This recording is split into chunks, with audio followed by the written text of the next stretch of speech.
He was a rising blade in the Murim until the woman he loved died. While searching for her soul, he got pulled into another world. No glory, just a journey from Ice Cream Man to Lord of the Northern Land. He sharpened his sword, conquered the frozen north, and earned titles, land, and an army of northern warriors. Now they call him the Ice Lord. But he didn't build this kingdom for power. He built it to be with her again. Let's go. One rainy night, the carriage was attacked, and the warriors fought back, but lost many men. Their commander gritted his teeth and asked how long they would continue to attack. Their opponents were still full of strength, but suddenly they all pounced on them at once, and they began to repel their attacks. A man from the enemy squad attacked the man, telling him to die already, and he, stepping to the side, dodged his blow and struck him with a heavy sword, inflicting a deep wound on his shoulder. He managed to wound several more people besides him, and they realized that these cuts were endless. The man cursed through his teeth and, remembering those people, thought that they had made a deal, and then they stabbed him in the back like that. But he must protect his master. He ordered his comrades to hold on with all their might. Help was already on the way. Then the leader of the enemy squad appeared, showed him the heads of his comrades, and asked, by help, he meant these idiots? He threw the heads right at his feet, and he thought in horror,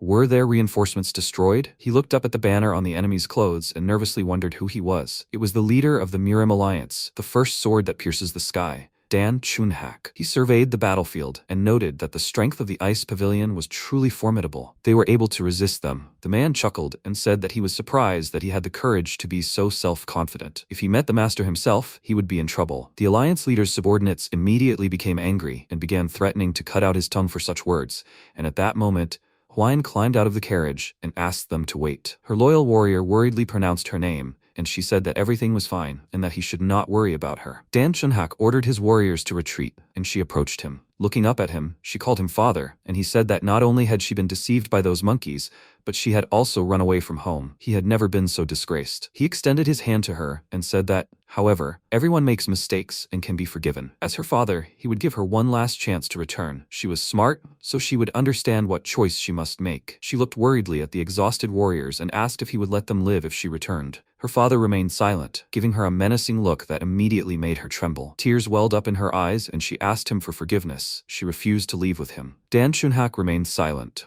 listening to the sound of the rain, after which he drew his sword, and the warrior immediately rushed to Hwine's aid. But the alliance leader was cruel to his daughter. He swung his sword sharply, inflicting a huge wound on her chest, and her warrior extended his hand to him, ordering him to stop. After this, Hwine fell, and Dan Chunhak said that he no longer had a daughter.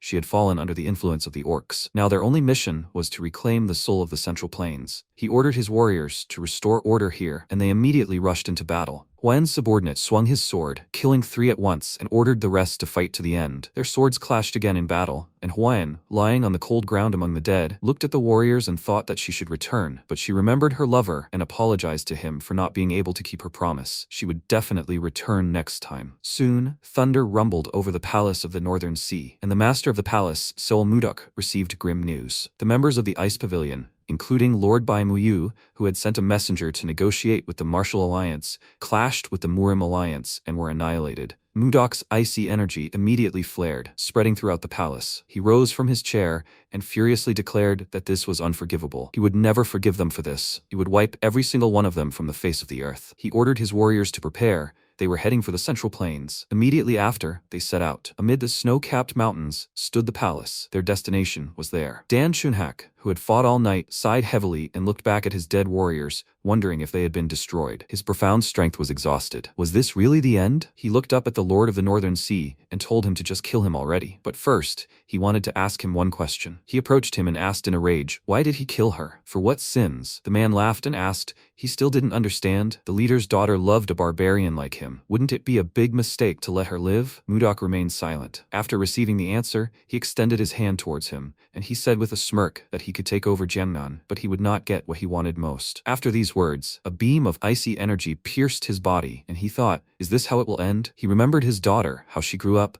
ran away from home and betrayed her own father, getting involved with this barbarian, and then he killed her. He was furious and indignant. Why did she do this? That night, with the death of the leader of the Murim Alliance, Dan Chunhak, the great bloody battle that lasted for half a year came to an end. The living legend of the Northern Sea, Master Sol Mudok, killed him, and that's when he became the undisputed ruler of the Central Plains. However, he showed no emotion.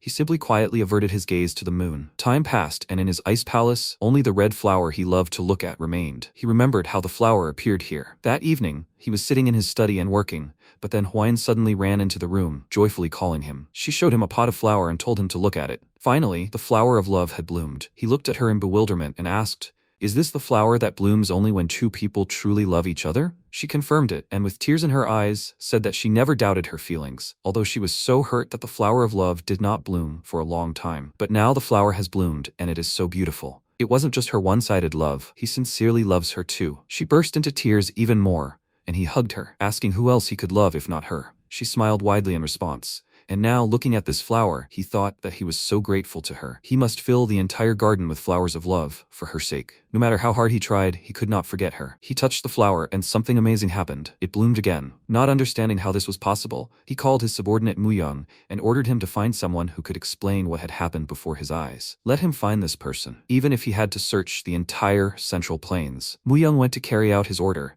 and just a few days later, the Monbakja, who are said to know everything in the world, gathered in the ice palace of the Northern Sea. The scientists did not know why they were there, and suddenly a voice came from the sky, ordering them to appear. The people, although nervous, went outside to check what was going on, and a stunning view opened up before them. The entire garden was filled with red flowers. The old man sat down to look at it closer and said with delight that for the first time in his life, he saw a garden filled with the flowers of love. You would never see such a flower in your life. The symbol for love is inscribed on the stems. It's incredible. But how can there be so many of such rare flowers here? Smiling, watching their enthusiastic reaction, Mudok approached them and asked if they liked the flowers. They immediately turned around, admiringly telling him that this is wonderful, and asked who he was. When he told them his name, they were very surprised because they had just met the absolute ruler of the Central Plains. He said that, as they all knew, this garden was filled with the flowers of love. He and his beloved made the garden bloom with their love, but when she died, the flower also died. However, for some reason, a few days ago, the flower was reborn. The scientists were very surprised. At first they didn't believe him, and he said that he saw it with his own eyes. Now they began to ponder this. It was a very strange case, truly a mystery,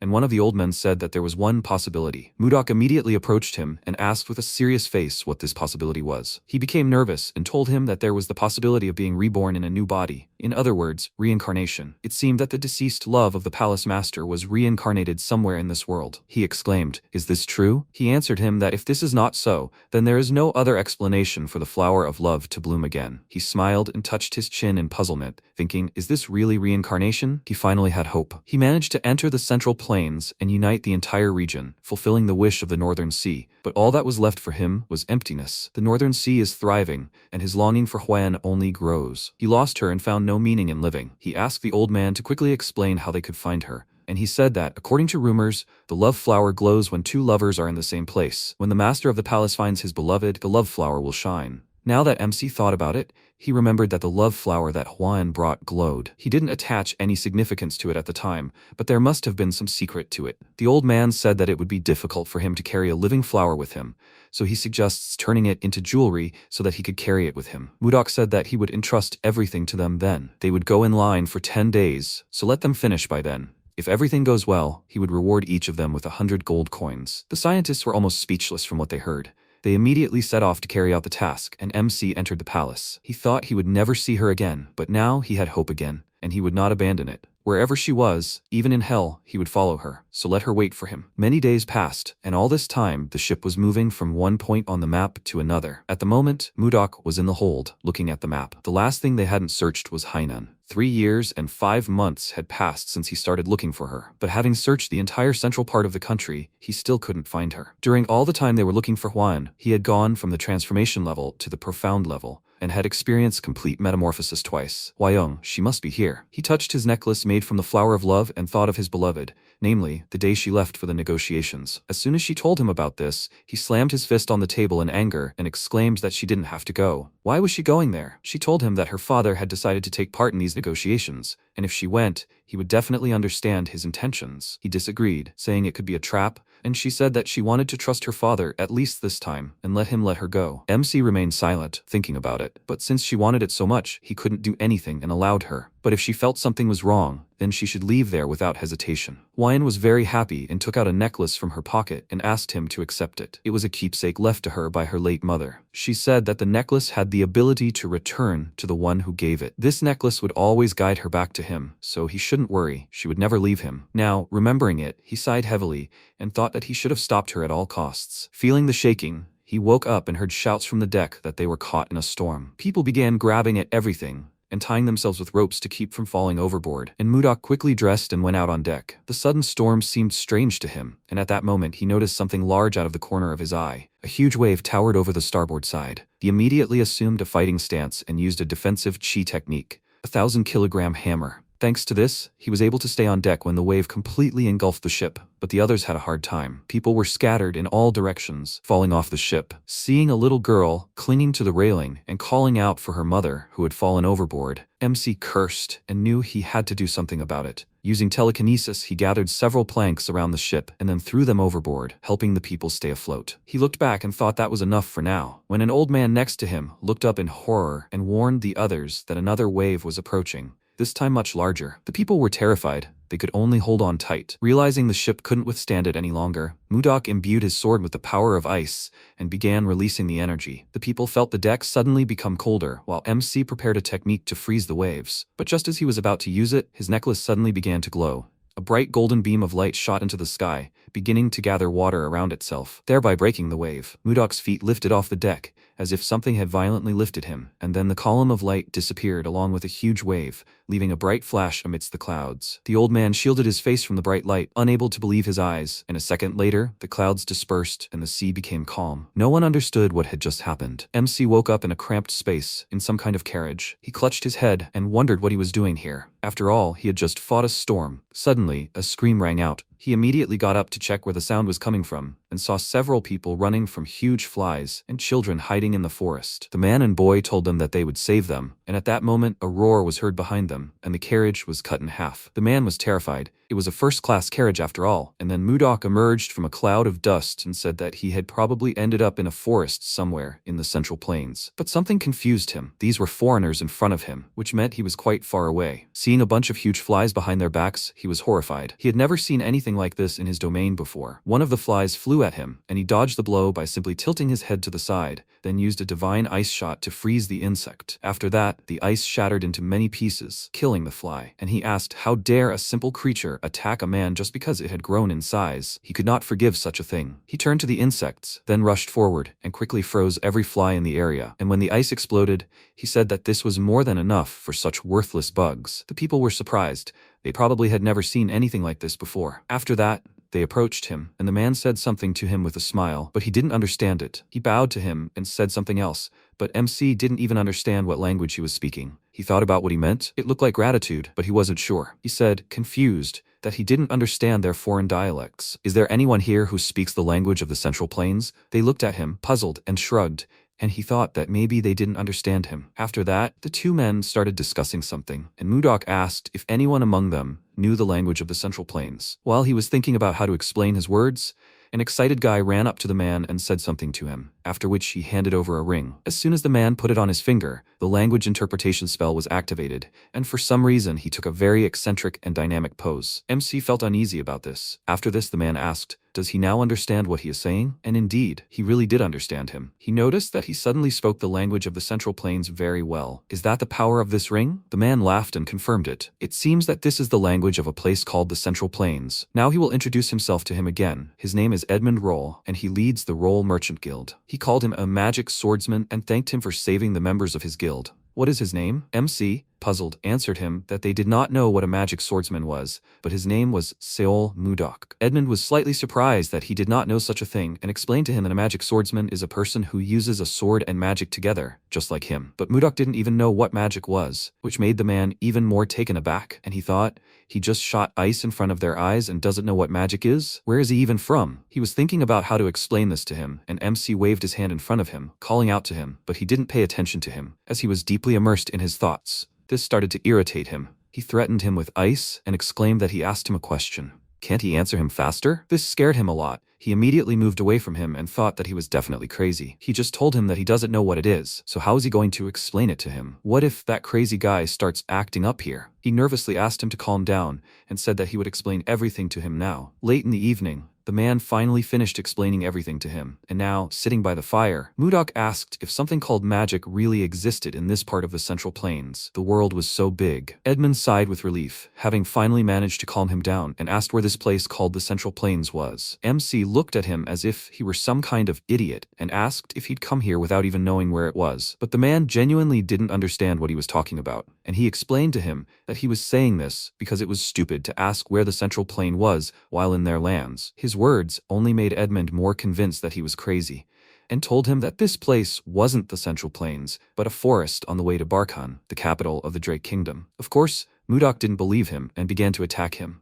He rudely called him a foreigner and told him to listen carefully. In his entire life, he had never heard anyone call the Central Plains something like Drake. He didn't look that old, but hadn't he already started to go dementia? Edmund became angry. Who else here attributes dementia to whom? He answered with an irritated smile that he was only 50. On the contrary, he was worried about him, since he continued to insist that this place was the Central Plains. MC was indignant and exclaimed that he understood everything, then pointed to the boy hiding behind a tree and said that in that case, they could just ask that guy. Edmund called out to Leo and asked how he got here. The boy awkwardly walked up to them, and Mudok asked if this was the Central Plains or Drake. Leo was confused and looked up at him with displeasure, asking why he wasn't answering him. Edmund said that no matter what he said, Leo couldn't understand his words. He gave him a ring and told him to put it on his finger and say language interpretation, after which he thought that, although it was wasteful to provide such expensive magic to this crazy guy, he couldn't allow him to treat him like a feeble-minded old man. MC put on the ring and said the words, after which the knowledge crept into his head, and now he could understand what these foreigners were saying. He looked at the two men chatting with a smile and thought that this was an incredible spell. After that, he turned to the child and asked his name. He told him his name and said that he would ask him one question. Is this the Central Plains or Drake? Leo looked at him slightly confused and asked where the Central Plains were. Now they were in the forest, located on the way to Barkhan, the capital of the Drake Kingdom. He expected him to say something completely different and exclaimed in bewilderment, is he also feeble-minded? After that, he turned to the man and asked, was he the one who asked the child to answer him like that? Edmund jumped up from his seat and began to defend himself, saying that this was not true at all. If he had any doubts, then he should ask everyone in the guild. Mudok thought that since he said that, it did not seem like he was lying. Does this mean that these really are not the Central Plains? And then he remembered. He had fought the storm on the ship until the very end, but when he opened his eyes, he was already in a carriage. Did this mean that he had moved through space? This news greatly shocked him. He jumped up from his seat and asked in confusion, so this isn't the Central Plain, but the Drake Kingdom? At that moment, something inside his chest changed. He felt a strange feeling in his dantian. Because of this, he sat back down and clutched his chest with a heavy sigh, and the man asked, now does he believe him? But he had no time for him now. He was focused on the energy. It was different from anything he had ever experienced. Realizing that something was clearly wrong, he headed into the forest to make sure of something. This was a different, pure energy. Definitely different from the energy of the Central Plains. Leaping high, he rose above the forest and then applied himself and released his energy, causing the air around him to instantly cool. So he learned that the amount of chi accumulated in his dantian had doubled compared to the usual amount. But why was he here and not in the Central Plains? He rushed forward, wanting to quickly find his beloved, and then his gaze fell on the necklace, and he wondered if it was because of the light that emanated from the crystal at that moment. Wen said that this necklace could return to the one who gave it. In that case, most likely, he came here to meet her. He sank to the ground and thought that she was definitely here. After that, he returned to the camp and Edmund irritably asked, what was that? Where did he suddenly disappear to? Would he care to explain to them where he was? MC approached him and said with a smile that he had some business, so he left for a while. And he also had one more question for him. Edmund even became nervous. His smile seemed unpleasant to him. Mudok said that according to a boy named Leo, this place is called Drake. Is this true? The man confirmed it and said that if they keep moving, they will soon be able to reach Barkhan, the capital of this kingdom. MC asked him to explain again where it was, and then a boy named Luffy chimed in with a mischievous smile and asked that since he didn't know where this place was, it seemed he trained in the mountains. He had heard a lot about weirdos like them, but this was the first time he saw one in real life. Mudok laughed at him and said that everything was right. He trained in the mountains and only came out into the world today, so he doesn't know anything about what's going on. After that, he thought, Barkhan, the kingdom of Drake. These are all names of places he's never heard of before. Maybe he can learn more from this guy. Since only foreigners live here, he'd like to think that it would be a country of Western barbarians, which he's only heard about in stories. The boy was delighted and offered to teach him something, and as soon as he agreed, he laughed and told him to follow him. MC followed him and decided to get to know him. Meanwhile, Edmund looked after them with displeasure and thought, why did he suddenly become so friendly? This guy is so disgusting.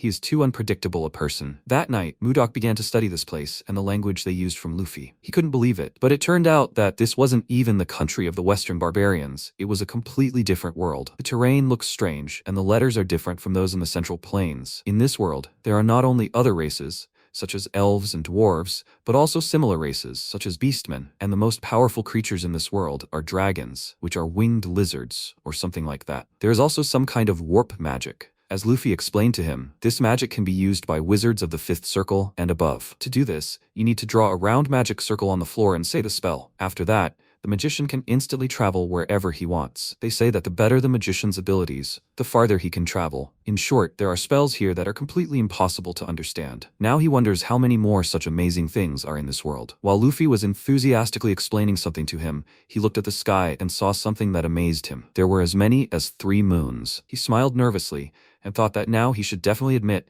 that this is another world that does not exist anywhere in the Central Plains. He touched the necklace and thought, did Hwen really call him here? Suddenly, a loud scream was heard. A man called out to Sabine and told her to stop. MC immediately looked towards the sound and wondered what that noise was. Sabine shouted back at him that she would not stop. Let them not dare come closer, or she will kill them all. Now she was in a panic, and for some reason she took Annie hostage. The men cautiously approached her, asking her not to do this, and one of them, named Henry, said that he was sure that as soon as they reached the capital, they would be able to cure them, because there were many mages there. He would ask Edmund for a favor, so she should not scare Annie like that. She sharply waved the knife and asked, did he think she was a fool? Even in the capital, mage healers are rare, and even if they are, he knows how much money they will demand. Assassin bug eggs settle in the heart, and it is unknown at what point they can turn into larvae. So how can anyone cure it? Henry did not know what to answer to this, and she screamed with tears in her eyes that if the eggs turned into larvae, she and Annie would be torn apart. After that, she swung the knife and said that it would be better for them to die before that happened, while they were still whole. But before she could do so,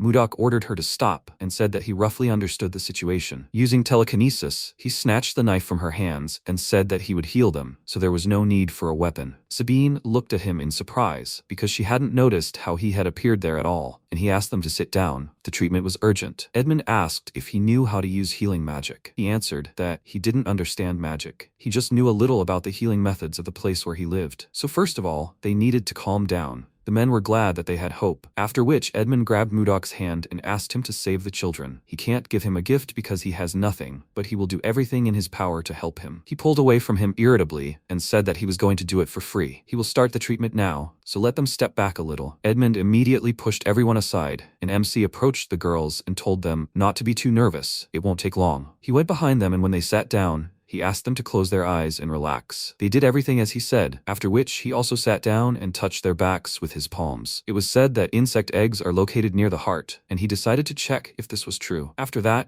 his eyes widened. The eggs were indeed there. Fortunately, they hadn't hatched yet. Now he needs to control his energy so as to burn the eggs without harming the heart. Cold began to emanate from his hands. The frost penetrated their bodies, reached the heart. They both exhaled cold air, and Mudok looked at them thoughtfully, checking for eggs, then stood up and said with a smile that everything was ready. They both turned to him in surprise and exclaimed, "Is this true?" He said that he removed all the insect eggs, so now they can rest easy. Everyone else was also surprised by this news, and Edmund and Leo asked, "Are Sabine and Annie safe?" He confirmed it and told the girls that there will be no side effects, so they don't have to worry. They both sincerely thanked him, after which all the guild members also bowed to him in gratitude, and he waved them with a smile and left. When he was alone, he sighed heavily, and sitting under a tree, looked at the sky and thought that the day had been long. Today he misses Hwan even more. He looked at the 3 moons and wished that they would meet again soon. A new day had dawned. They set off and were already approaching the walls of the capital. However, it was especially hot today, making the journey difficult. Mudok even had to tie his hair back. Luffy, hearing his heavy sigh, offered him some water, and he took the flask, thinking it was barely warm. He released some cold energy to cool the water, then drank it, and the boy said it was so hot here. "Is he okay?" He replied that he was indeed hot, but a little better than before. Luffy noticed a strange sound coming from his flask, and suddenly Mudok shoved it in his face, causing him to cry out. The flask was terribly cold. He told the boy to take it, and he exclaimed in surprise, "Why is it so cold?" He laughed and advised him to take a sip of water, and as soon as he touched the neck of the flask, he felt his mouth fill with cold. After that, he immediately perked up and became very happy. MC laughed, pleased with his reaction, and asked, "The water is refreshing, right?" Then Luffy excitedly handed him his canteen and asked if he could freeze it. He didn't really want to do it, but since this kid had been a big help to him, he agreed. After that, he used the ice technique on his canteen, and he happily exclaimed that it was so cool. And when Mudok looked away from him, he saw everyone crowding around them. They all handed him their canteens, excitedly asking him to freeze their water. And he thought it was easy, but he was afraid that fulfilling this request would cause even more problems. Edmund, who still didn't know what the reason for the noise was, approached them and asked them to explain what was going on. Luffy told him that the magic swordsman made his water ice cold, and everyone who saw it wanted it too. As soon as he said these words,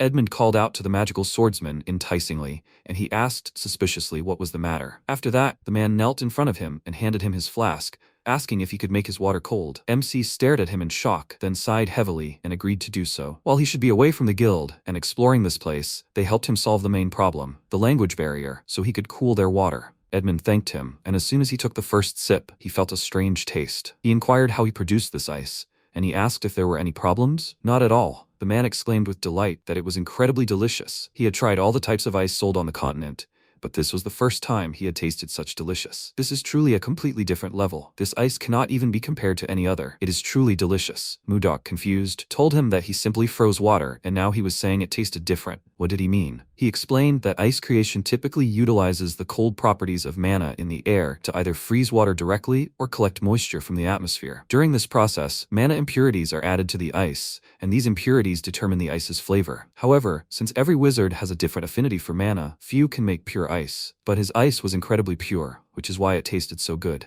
MC touched his chin in confusion and understood why there was such an enthusiastic response. If they had such a reaction to something as simple as ice, he almost felt sorry for them. Since he was in a good mood, he decided to make them more ice, but Edmund stopped him, and he asked in confusion what was going on, and the man excitedly said he had a proposition for him. A few days passed, and work was already in full swing. The men carried buckets of water to the store, and Mudok froze them, producing incredibly delicious ice. Seeing his skill, the guild workers applauded him and immediately returned to work, leaving him lost in thought. The day Edmund told him of his proposal, he was slightly stunned and even outraged. He planned to rebuild his trading guild's business by selling the ice he made. But this wasn't even surprising to him, since he kept talking about how great his ice was and what a great wizard he was. All this time he had ulterior motives. Edmund said that fourth circle mages who can create ice are usually overconfident, which results in low-quality ice, so they should focus on a niche market. However, he didn't think there was any malicious intent behind it, and it seemed he just wanted to restore his lost reputation. He didn't seem to be very cunning, but he didn't want to do this just like that,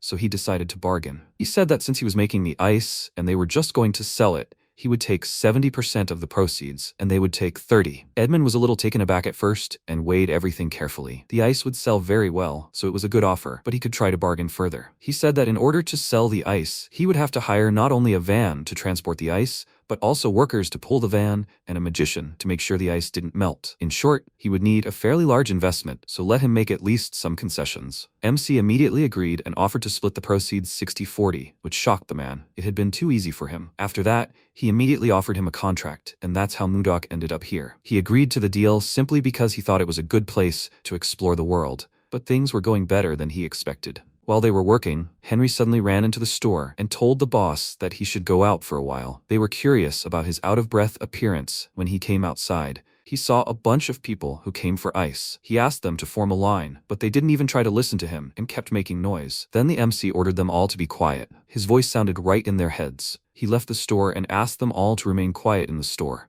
If they started making noise again, they would all be thrown out of here, so they should pay attention. They all immediately calmed down and became quiet. After which Edmund said that they only sell ice with experience. If they came here to make a small purchase, they would have to leave. In the future, they might sell small quantities, but for now, they don't do that. A woman was indignant, having come all this way specifically for this ice, and others began begging him to sell it to them. But one menacing glare from Mudok immediately silenced them. After that, they left, cursing at the waste of their time, and MC waved goodbye with a smile, while Edmund asked everyone who remained to come to him. In the end, only 3 remained: a man from the Meiji Merchant Guild, Benjamin, the butler of the Count's slave family, and a representative of the Arista family. Edmund was very happy. The Meiji Merchant Guild is one of the top 10 on the continent, and these families are very respected. He knew he could make a lot of money, but he never thought he'd be so lucky, and all thanks to the magical swordsman. Although the guild hasn't been fully restored yet, if it weren't for him, they wouldn't have had this opportunity. He offered the magical swordsman a break, and he asked if the part about when he was busy was over. He confirmed this and said that he would take care of the rest and let him rest. After that, Mudok returned to the shop, wishing him good luck as a farewell, and Edmund apologized to him in his thoughts. He has a reason to revive the guild. Revenge for his parents, brothers, and sisters, who died unjustly. Therefore, he must completely restore the Merchant Guild,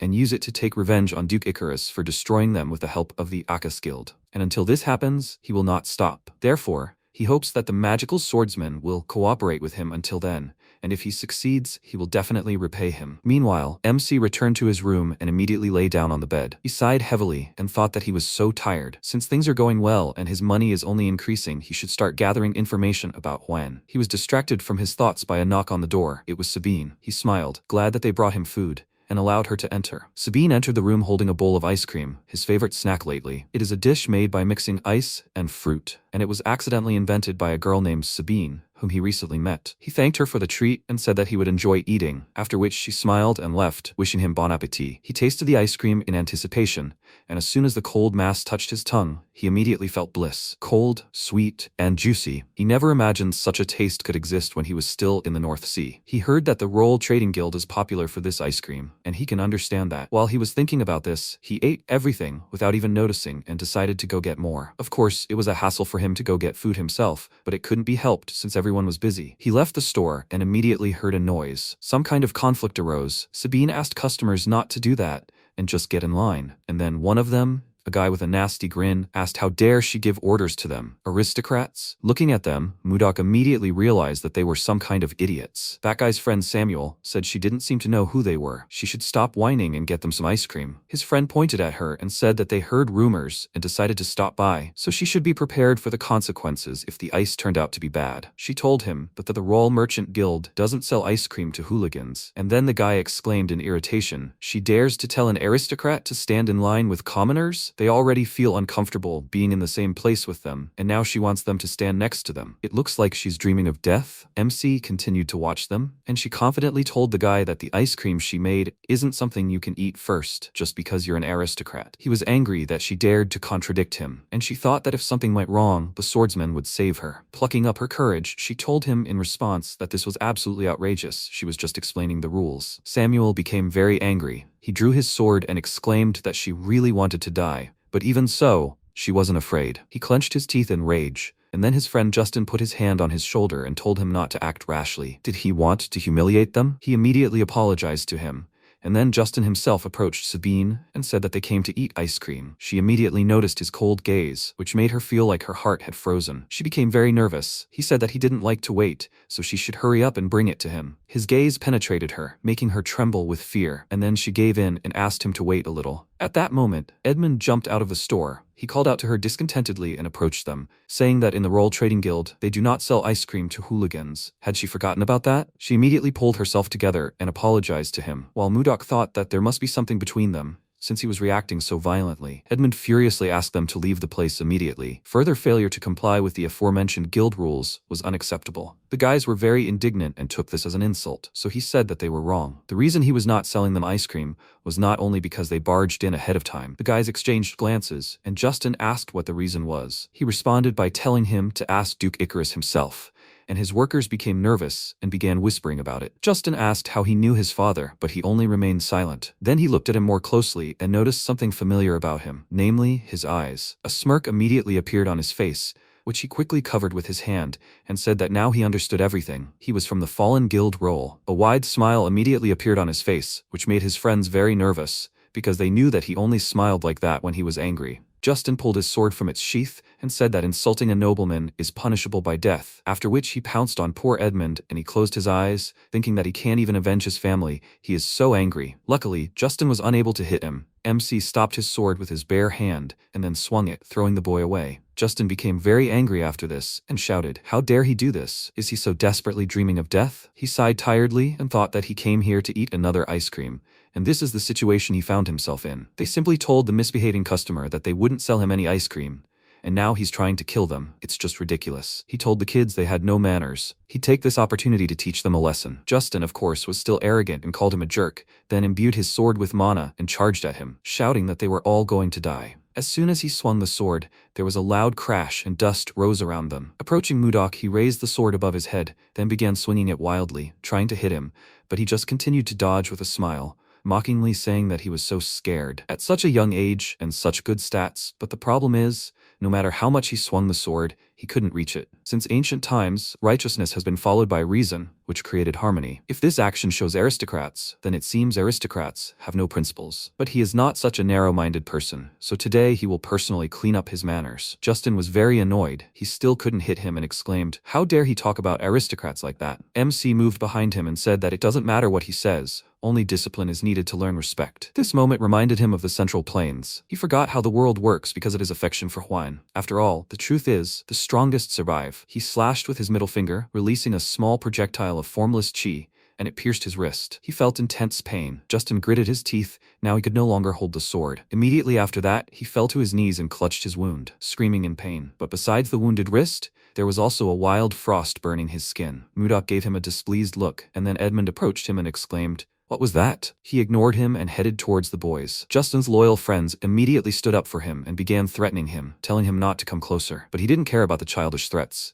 And when Justin got up, he looked at him with interest and said that he needed to lie down. Why was he getting up? The boy told his friends to step back and confidently stood in front of Mudok, and he laughed and thought that he really had a talent for everything. After that, he enveloped his hand in icy energy and said that, since he had decided to fight, they could see how long he could last. The boy was immediately thrown back under the frightened gaze of his friends, and when he fell, they ran to him and asked if he was okay. Seeing that the wound was bleeding, they called out to him worriedly, and MC seemed disappointed. He looked at the boy with confusion and thought that he only withstood one blow. He turned out to be weaker than he thought. Maybe he should stop. He wanted to teach him a lesson, but since he doesn't know anything about this world, he can't just kill people. After that, he stopped attacking and walked towards the boy, and he exclaimed, "Who the hell is he? Why is he acting like this? Doesn't he know who he really is? How dare he do this to him, the son of Duke Icarus?" After these words, Mudok was only more convinced that this guy was a complete idiot. He can't even think through the situation. He's truly possessed by evil. Maybe he should just kill him? But if he thinks like that, then he'll be no different from them. He sighed,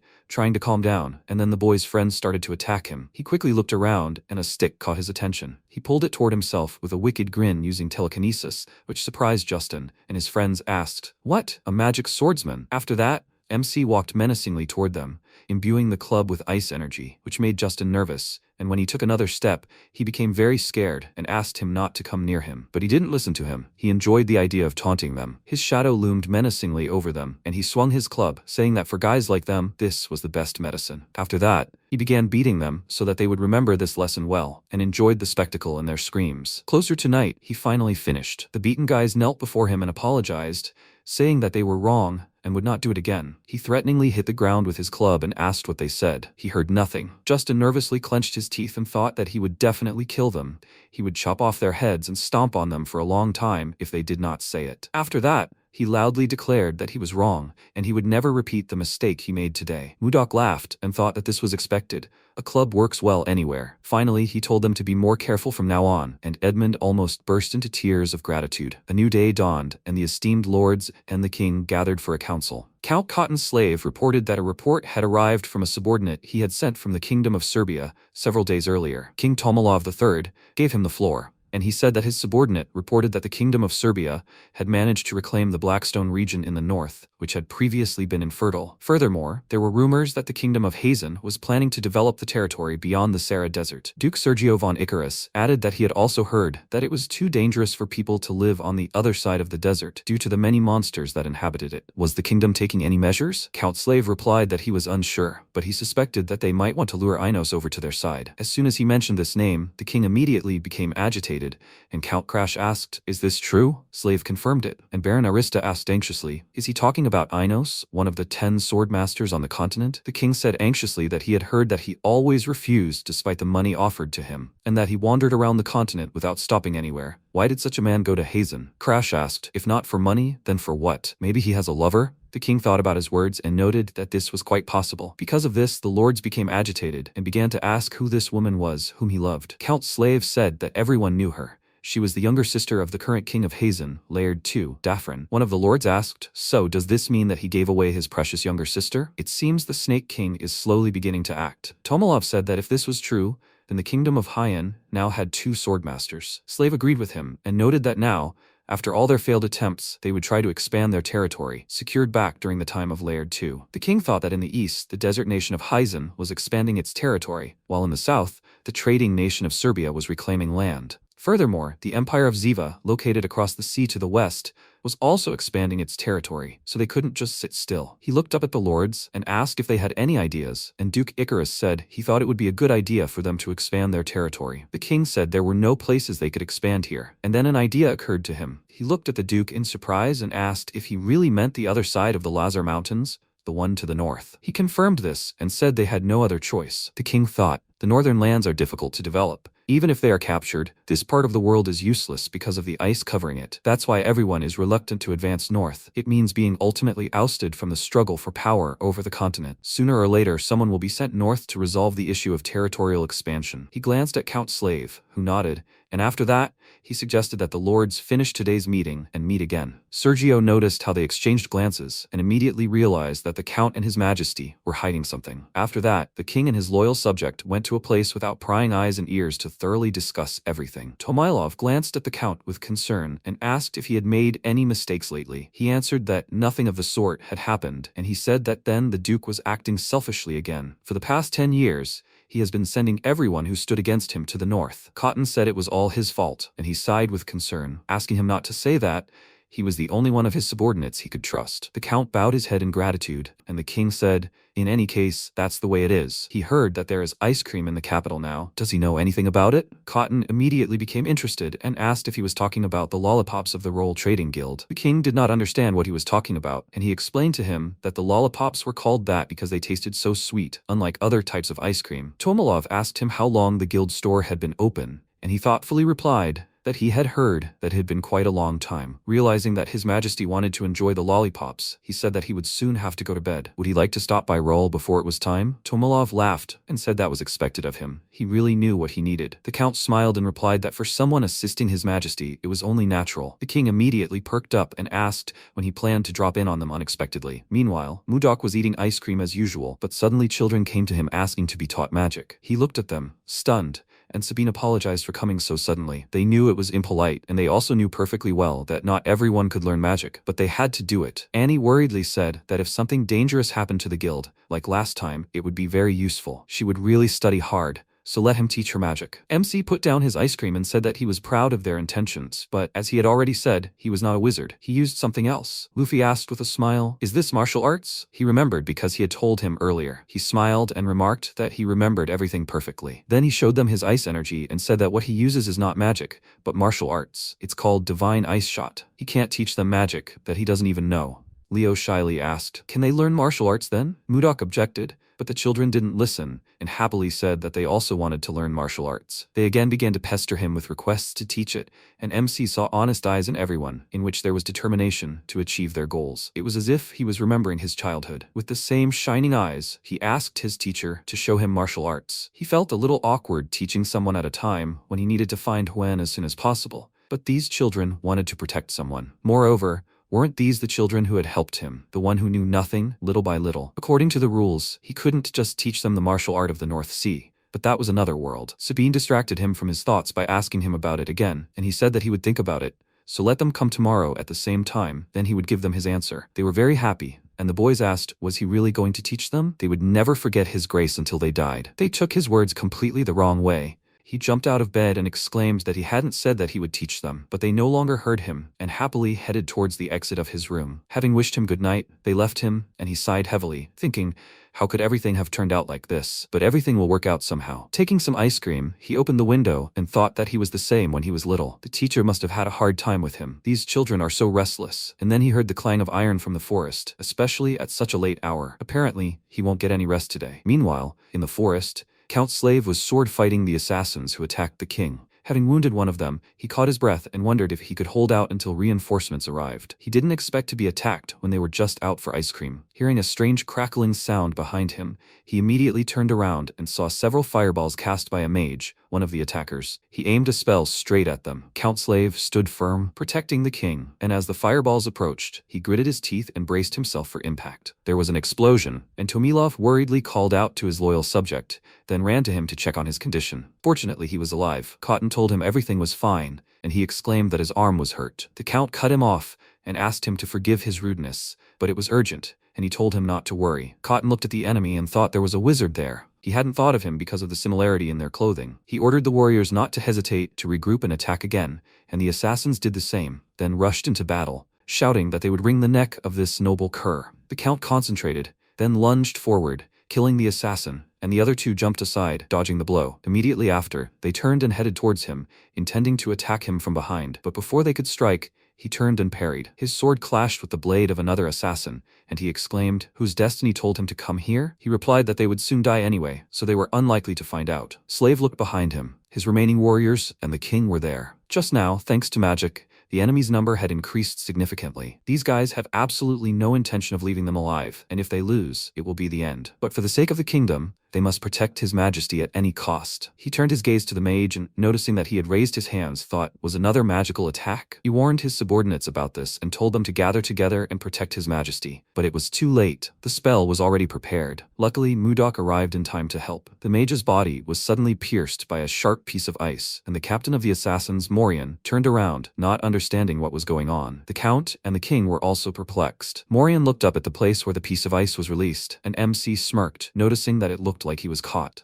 The next second, he descended and jumped down, and Morian frowned and looked at him. MC appeared behind his comrade and knocked him out with a punch, saying that he wanted to admire the moon for once, but apparently he had been so noisy that he had attracted them. He smiled, and then Morian looked at him, wondering in surprise when he had managed to do so. The protagonist approached him and suggested that they finish quickly before the ice cream melted. Morian frowned, annoyed, and thought that he had let him out of his sight for a second. This unusual guy was keeping him from relaxing. Then he shouted indignantly, "You idiot!" The remaining bandits surrounded the protagonist, and Morian thought that even though he had caught them by surprise, they outnumbered him. In that case, we need to kill the king as quickly as possible and get out of here to avoid any other unforeseen situations. At that moment, the protagonist looked at his weapon and thought, "That sword." Morian leaped forward to attack him and shouted that he would deal with him, and the others must quickly kill the king. The next second, MC drew his weapon, blocked his attack, and smiling, said that he never thought he would see such a sword here. So, he would also let him play with the newest item in the Solin Northern Sea Ice Palace. Then he pointed at himself and said, "So he should attack." Morian gritted his teeth indignantly and shouted, "Idiot." He leaped forward to attack and shouted that he never thought he would be able to return alive.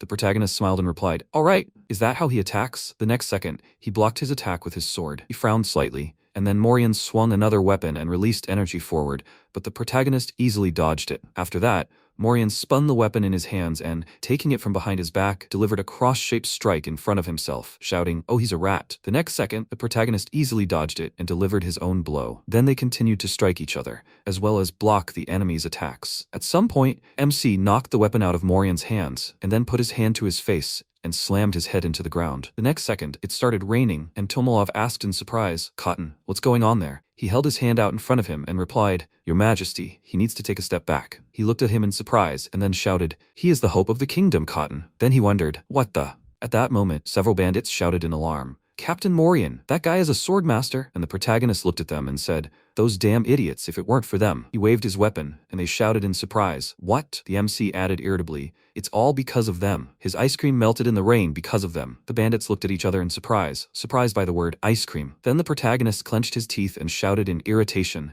that he would show them how much he was offended by the ice cream. He was counting to 3. After that, he couldn't promise that those here would survive. He raised 3 fingers, and one of the bandits stood up and shouted, "What nonsense!" They didn't need to be afraid. They could just kill him by attacking from different sides. The others agreed with him and, moving forward, shouted, "Yes, that's what he deserves." The protagonist said, 1. The bandits rushed to attack. One of them shouted, "We need to shut him up." The protagonist said 2. The bandits surrounded him, pointing their weapons at him, and he said 3. He thought, energy spirit protection. The next second, a barrier formed around him, and the bandits looked at it in bewilderment. And the next second, the protagonist said that they shouldn't say his sword was too merciless. His eyes burned with rage, and then he directed a powerful attack forward, impaling all the bandits on sharp, icy tendrils. At that moment, Cotton cried out in surprise, "This can't be," and MC said that he took revenge on the enemy. Then Cotton looked to the side and shouted for him to look there. "Hey, he has to wait. He just left." The king looked at him and shouted, "Cotton, he gives you 1 hour, his." Before he could finish, Cotton placed his hand on his chest and bowing slightly said to leave it to him, His Majesty. Sometime later, Edmund was sorting through documents and,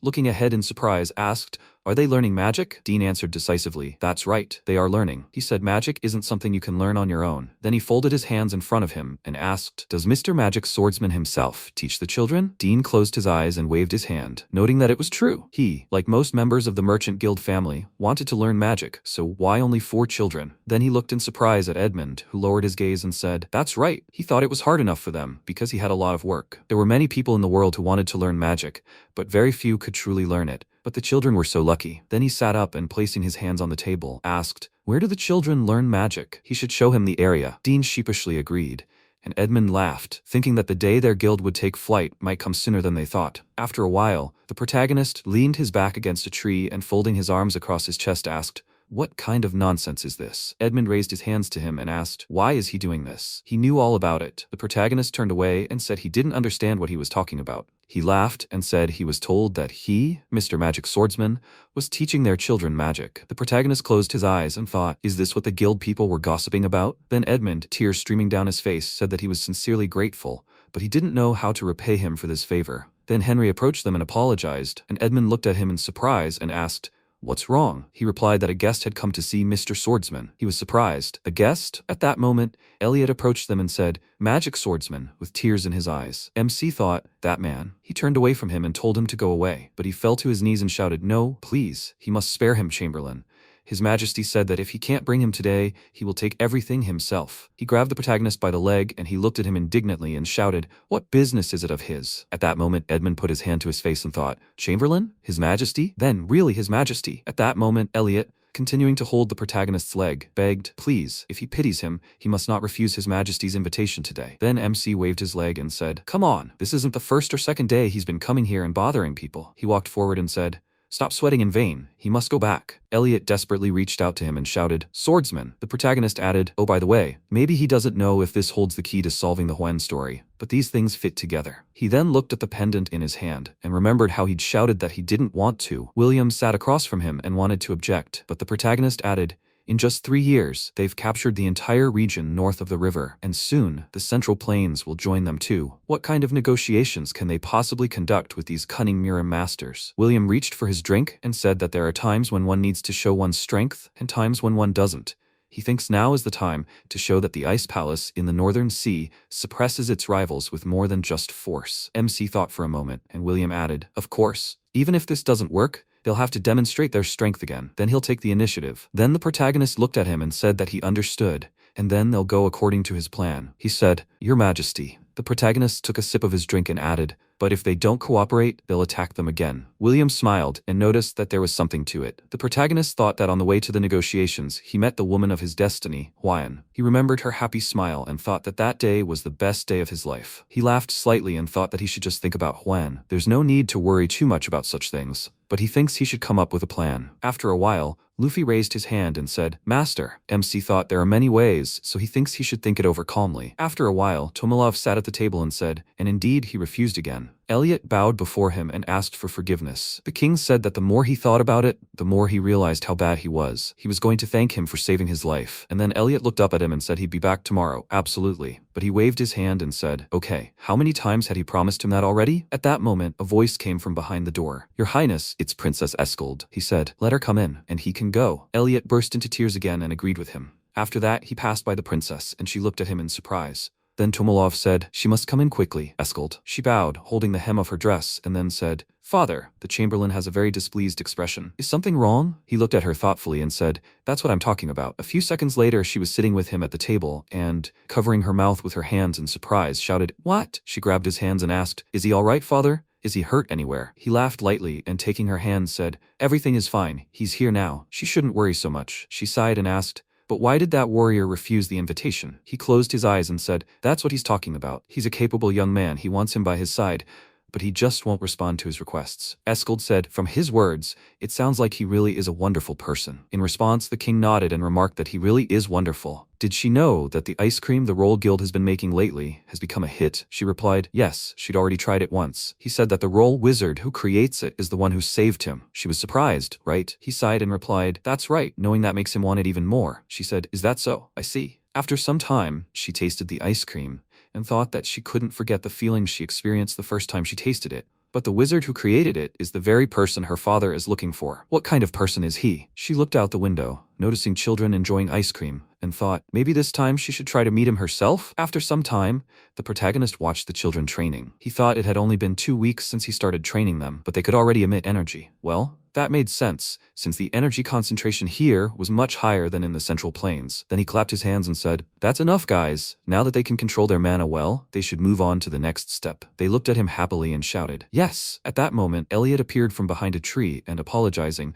called out to the magical swordsman. The protagonist thought irritably. Again? He thought that since he hadn't been seen this morning, he could at least go a day without him. Then he scratched his neck and asked, so why is he here again? Then, surprised, he noticed his necklace glowing. He wondered if that was where the light was coming from. He looked ahead and wondered, really? The next second, Eskald took off her hood and, smiling, said, nice to meet you. She is the princess of the Drake Kingdom. Eskald, he thought in surprise. I found her. It's her. After a while, they all sat down at the table, and Eskald said that she heard that he saved her father's life, right? And he closed his eyes and asked, how did it all turn out like this? She asked, turned out. Then she thought, what a rude man. After that, she smiled and said, she heard that her father invited him to the palace as a sign of gratitude, but why did he refuse the invitation? He replied, that's... Then he looked at her, and Hoyan said that she heard that he mercilessly refused several times. He thought, even the angry expression on her face and the tone of her voice, that was really Juan. Then he heard echoes of the voice. Why is he silent? Hello? He opened his eyes sharply, then took a sip of his drink and said that he understood her. Then, when should he come? She folded her arms over her chest and said, in that case. Then she put her hands on the table and cried out in surprise. What? MC put the cup on the saucer and said,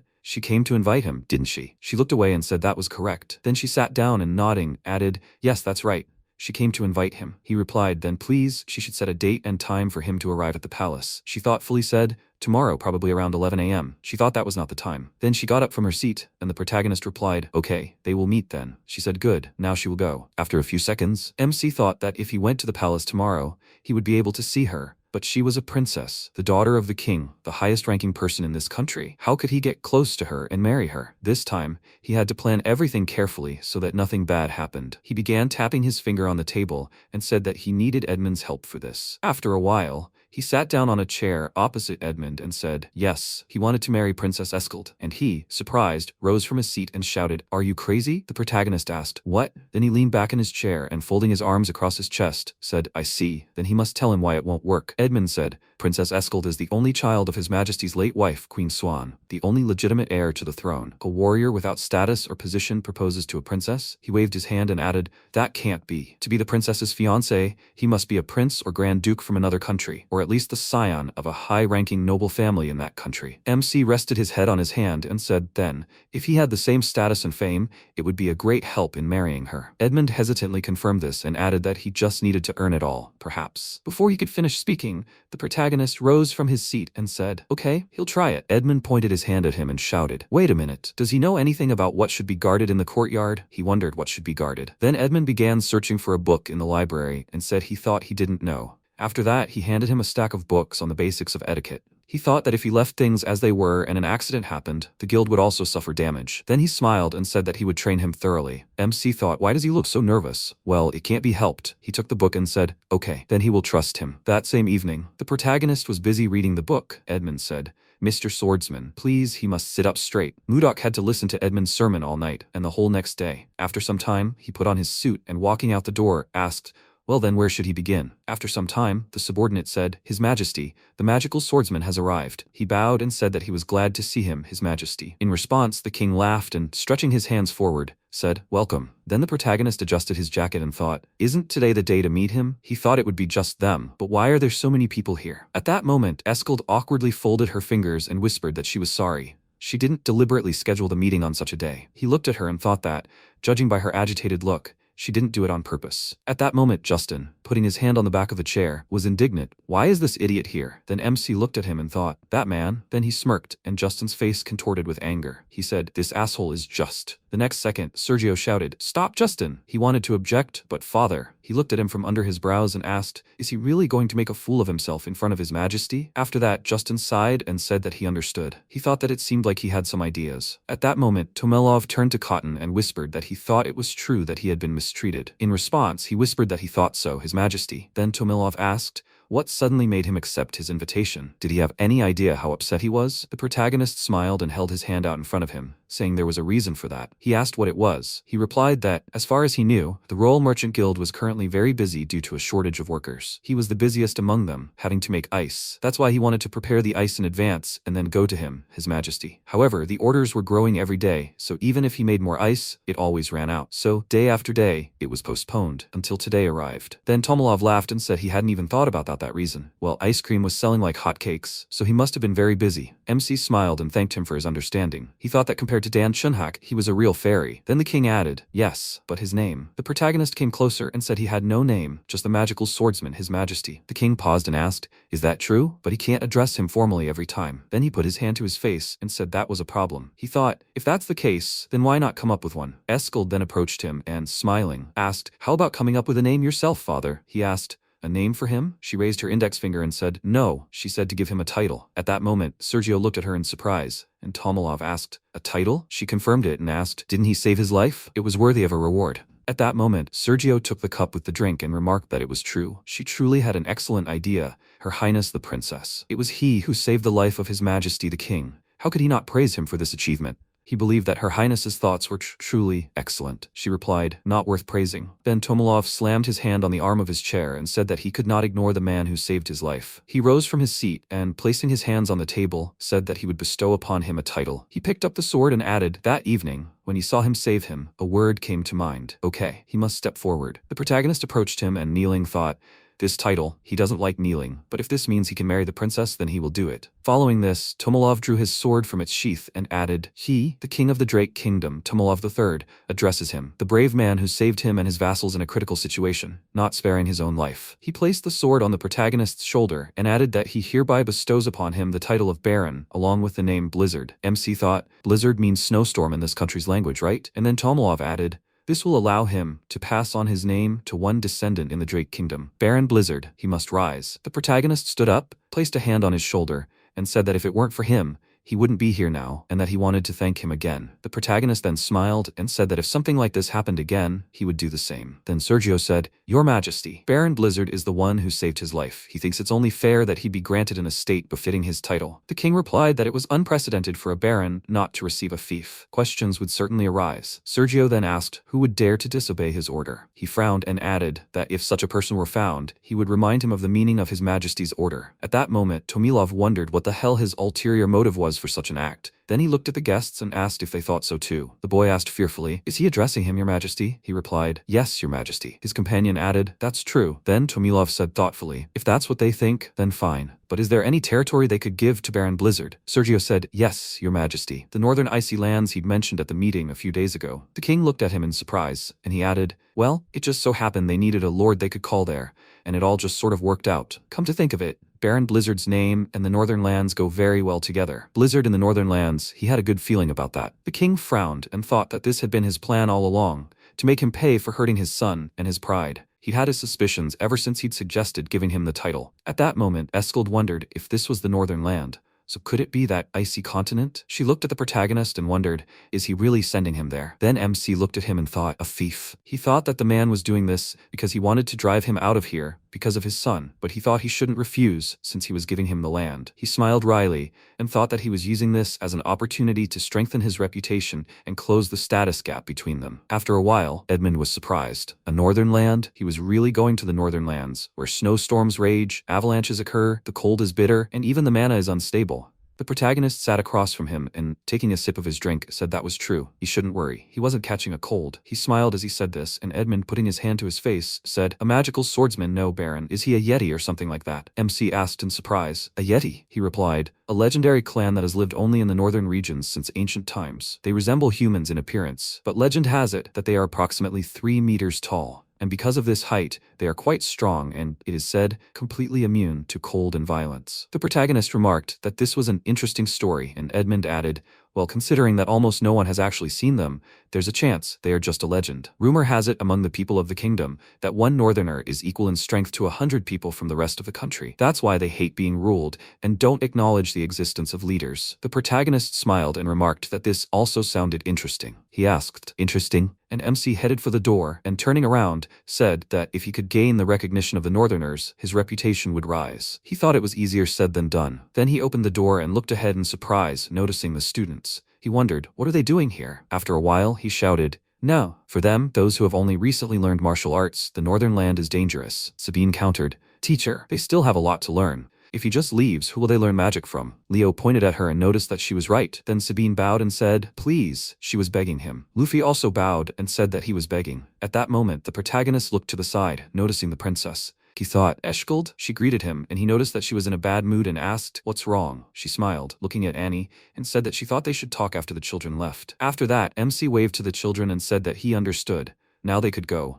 Maybe they should go after all? Sabine and Leo looked at each other, and then she approached the protagonist and asked, will he then listen to their request? Leo added, if he answers, then they will leave immediately. He replied, okay, he will listen. After that, Sabine bowed and thanked him. He replied, that's enough, they should leave here. After that, Eshgold walked forward and noticed that he had such energetic students. He placed his hands on his waist side and said, it seems that they are not so much energetic as they are rebellious. She laughed awkwardly, and he asked if she felt better now. She lowered her gaze and confirmed it, adding that she was sorry. She asked her father for a title for no reason, and it was because of this plan that he was going to the northern lands. He looked at her and thought that he thought they were very similar, but he hadn't even realized how much. She also apologized to him about Chunhak. Then he turned away and said that if he hadn't received this title, he wouldn't have gone north. She looked away and noticed that it was true. She really was sorry. He turned away and, blushing with embarrassment, thought, cute. Then she walked on and asked, but what changed after her apology? After all, he had to go. She anxiously put her hand to her face and asked how she could calm him down a little. He asked, well, maybe after he got a good luck charm? She was surprised. A good luck charm? What is that? He abruptly approached her and, lifting her chin, said, it's a kiss filled with genuine concern for another person. She cried out in surprise, pulling away from him. He held his hands out in front of him and said, judging by her reaction, he thought it would be better to say nothing. In any case, he needed to go get ready to leave. Princess, she had to forget what he just said.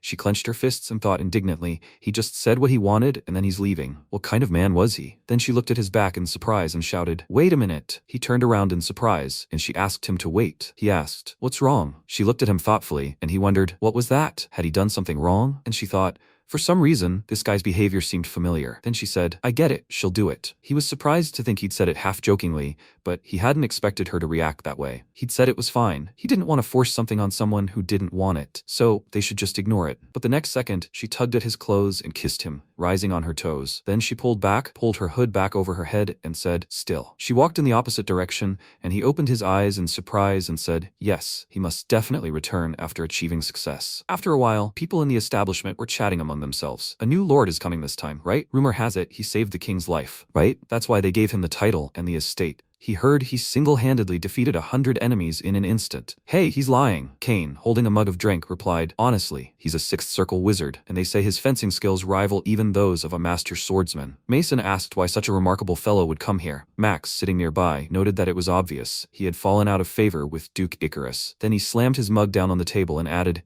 even if that were true, it's just a rumor. He sat up and added, if they scared him enough, he'd just run away from them, right? After a while, Luna, looking around and breathing heavily, said, damn. Jake, standing back to back with her, asked, friend's wyvern, where the hell is it? At that moment, Luna looked ahead in surprise, and a huge paw of the ice wyvern hit her, throwing her aside. Jake called out to her in fear, ran closer, and he shouted, is she okay? And she, crying out in pain, grabbed her leg, and he thought, damn, they were just trying to get a couple of eggs. She said, damn. The next second, she looked ahead in fear, noticing how the wyvern opened its mouth, aiming at Jake. She shouted, from behind. He turned around and, trying to run forward, thought, the end. But the next second, the protagonist attacked the creature, cutting off its head. Luna let out a frightened cry, looking at the severed wyvern head, and the protagonist, smiling, asked, is everything all right now? She thanked him for his help, and he closed his eyes and replied, no, he just did what he had to do as Lord. She thought in surprise, Lord? And he turned around and, smiling slightly, said, well, I'll see you later. Then Luna, holding Jake by the shoulder, apologized and, looking ahead, said in surprise, The quick one, he's already gone. Then Jake cried out in shock. The wyvern eggs had disappeared too. Sometime later, MC sat on the throne in the castle and said, I see, it's empty here. Don't they all know today is his inauguration? Osborne Moriran stood before him, lowering his gaze and saying, He apologizes, my lord. He will send messengers to every village again. The protagonist waved his hand and said that even if he sent one,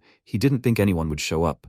He wondered if this was how they carried out their duties. He seemed to understand why the lords here kept changing. He smiled and thought he had his own path. A few days later, Max said, No, what the hell is going on? He looked at the beaten men and asked, Who the hell is this? Maybe the new lord did this? Mason said that was true. He was upset at how he treated them, but he thought he should acknowledge his skill. Kane added, It was so fast, and no matter what method he used, he couldn't move at all when it touched his body. His hands were so sharp that the pain was indescribable. Max looked ahead thoughtfully, and then Bob ran into the room and shouted, He's appeared, now in the town square. Max thought, Already here? He said he'd go. And the others were surprised. Was he, the greatest warrior of Carolyn, finally stepping forward? Max, he believes in him. He must finish off this idiot. Meanwhile, in the square, the protagonist looked around and, sighing, thought, There are many more people here. At that moment, Luna was surprised. Was it him? Then Max called her. Was she surprised, Dad? He took her by the shoulders and asked what she was doing here. What's going on? She replied that she came here because she saw the people gathered. He asked, Saw the people? They are all here because the new lord has arrived. She was surprised. Lord? Then she remembered the protagonist's words and said, So that's what he meant then.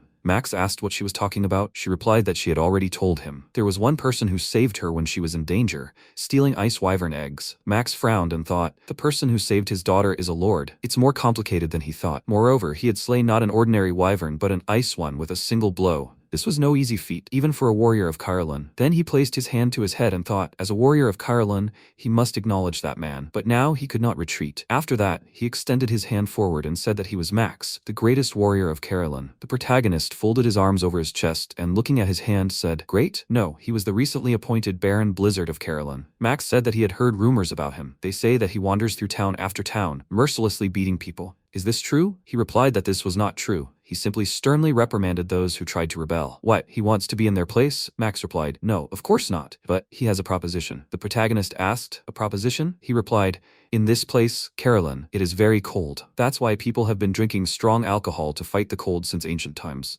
So what does he think? He should have a drinking contest with him. MC replied that they had an agreement, and Max put his hand forward and told him to think carefully and make a decision. It was a very strong drink that would get the blood pumping throughout his body. He replied that he didn't care. Instead, if he won, they would recognize him as their lord and follow him unconditionally. With these words, he smiled, pointing a finger at himself, and the people around him began to mutter, A drinking bet with Max? He was completely crazy. Was he really going to drink Faina? Max replied, Okay. MC told him to keep his promise. Sometime later, they were sitting in a tavern at a table full of mugs of drink. Max said that if he wanted to give up, it was not too late. The protagonist smiled and said, How could he, a lord, not keep his word? He offered to begin, and Max smiled and told him not to regret it. After a while, Max heard his name being called. He opened his eyes, and Bob, holding him by the shoulders, asked, Is he okay, Max? Did he just pass out? He thought he passed out? He, the best drunkard in Carolyn? Luna put her hands on his shoulders and said, Dad, he needs to stop drinking, and he wiped his mouth and said that he was not drunk yet. He slammed his mug on the table and thought, This can't be. He can't lose like this. And then he said, Come on, he should pour him the next one. The protagonist poured him a drink and told him not to overdo it. Max, pouring a drink, thought in response,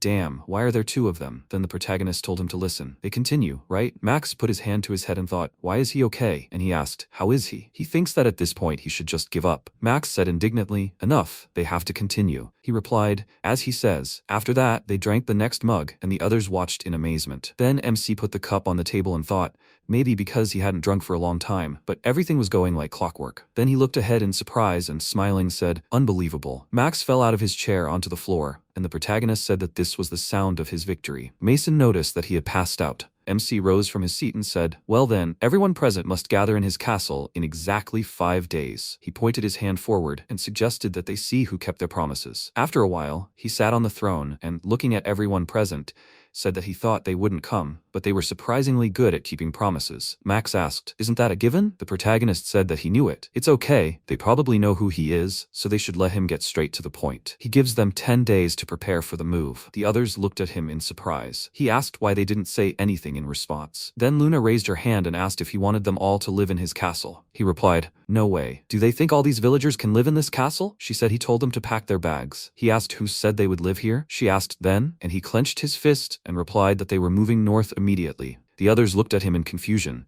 and he explained that he had been wandering around the area for the last 5 days and found a good place in the north where at least 10,000 people could live. From now on, instead of living in a city, they would all live together. Max spread his hands and said, "But that's where the ice cannibals live in groups." MC asked, "Ice cannibals?" He's talking about those bald guys with bear-like bodies who walk on 2 legs. He asked if he'd met them. The protagonist asked again if he had. He remembered how he'd chopped them up into several things and then said he'd destroyed them all. The others looked at him in confusion, and then the protagonist asked why they were so surprised about that. In any case, they shouldn't worry. He had prepared everything for the move and found a really great place to live. And now, they should go their separate ways. After a while, he stretched his back muscles and said, "Now all that's left is this." At that moment, he heard Luna greet him. He turned around and asked in surprise, "They?" She put her hand to her chest and said that they hadn't been able to introduce themselves to him because everything had happened so quickly that time. Her name was Luna. Jake, standing next to her, also introduced himself. MC said that he thought he knew why they had come to him. He was just about to call them. Jake asked what he meant. The protagonist walked past them and replied, "Oh, well, it's not that important, so they shouldn't be nervous. They just need to follow him." After that, they went into the tower, and he said, "This way." They cried out in surprise. Those were ice wyvern babies. Luna screamed, just as she thought. That's exactly why he stole the eggs. How could he do that when they'd worked so hard to get them? The protagonist folded his arms and, smiling, asked who saved them that day. Luna clenched her teeth in irritation, and Jake said, "But that's it." Before he could finish, the protagonist waved his hand and said,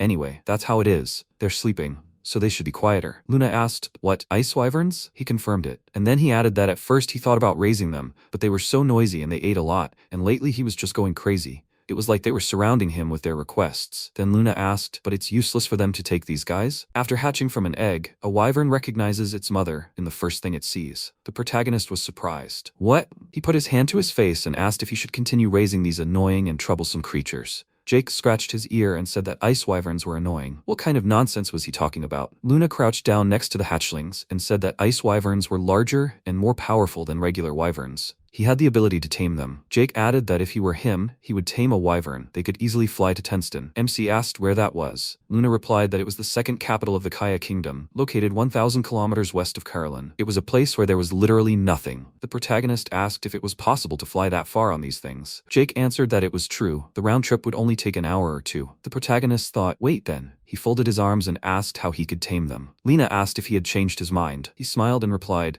"Aha, he had a great idea." A few days later, the Carlin people began the Great Migration, as directed by Mudok. They walked through snowy places, and then Sabine caught up with the protagonist and shouted, "Master, she thinks the people are having a hard time." He thought, it must be hard for everyone after 3 days and nights on the road, and it seemed there were still people who didn't trust him and were hesitant.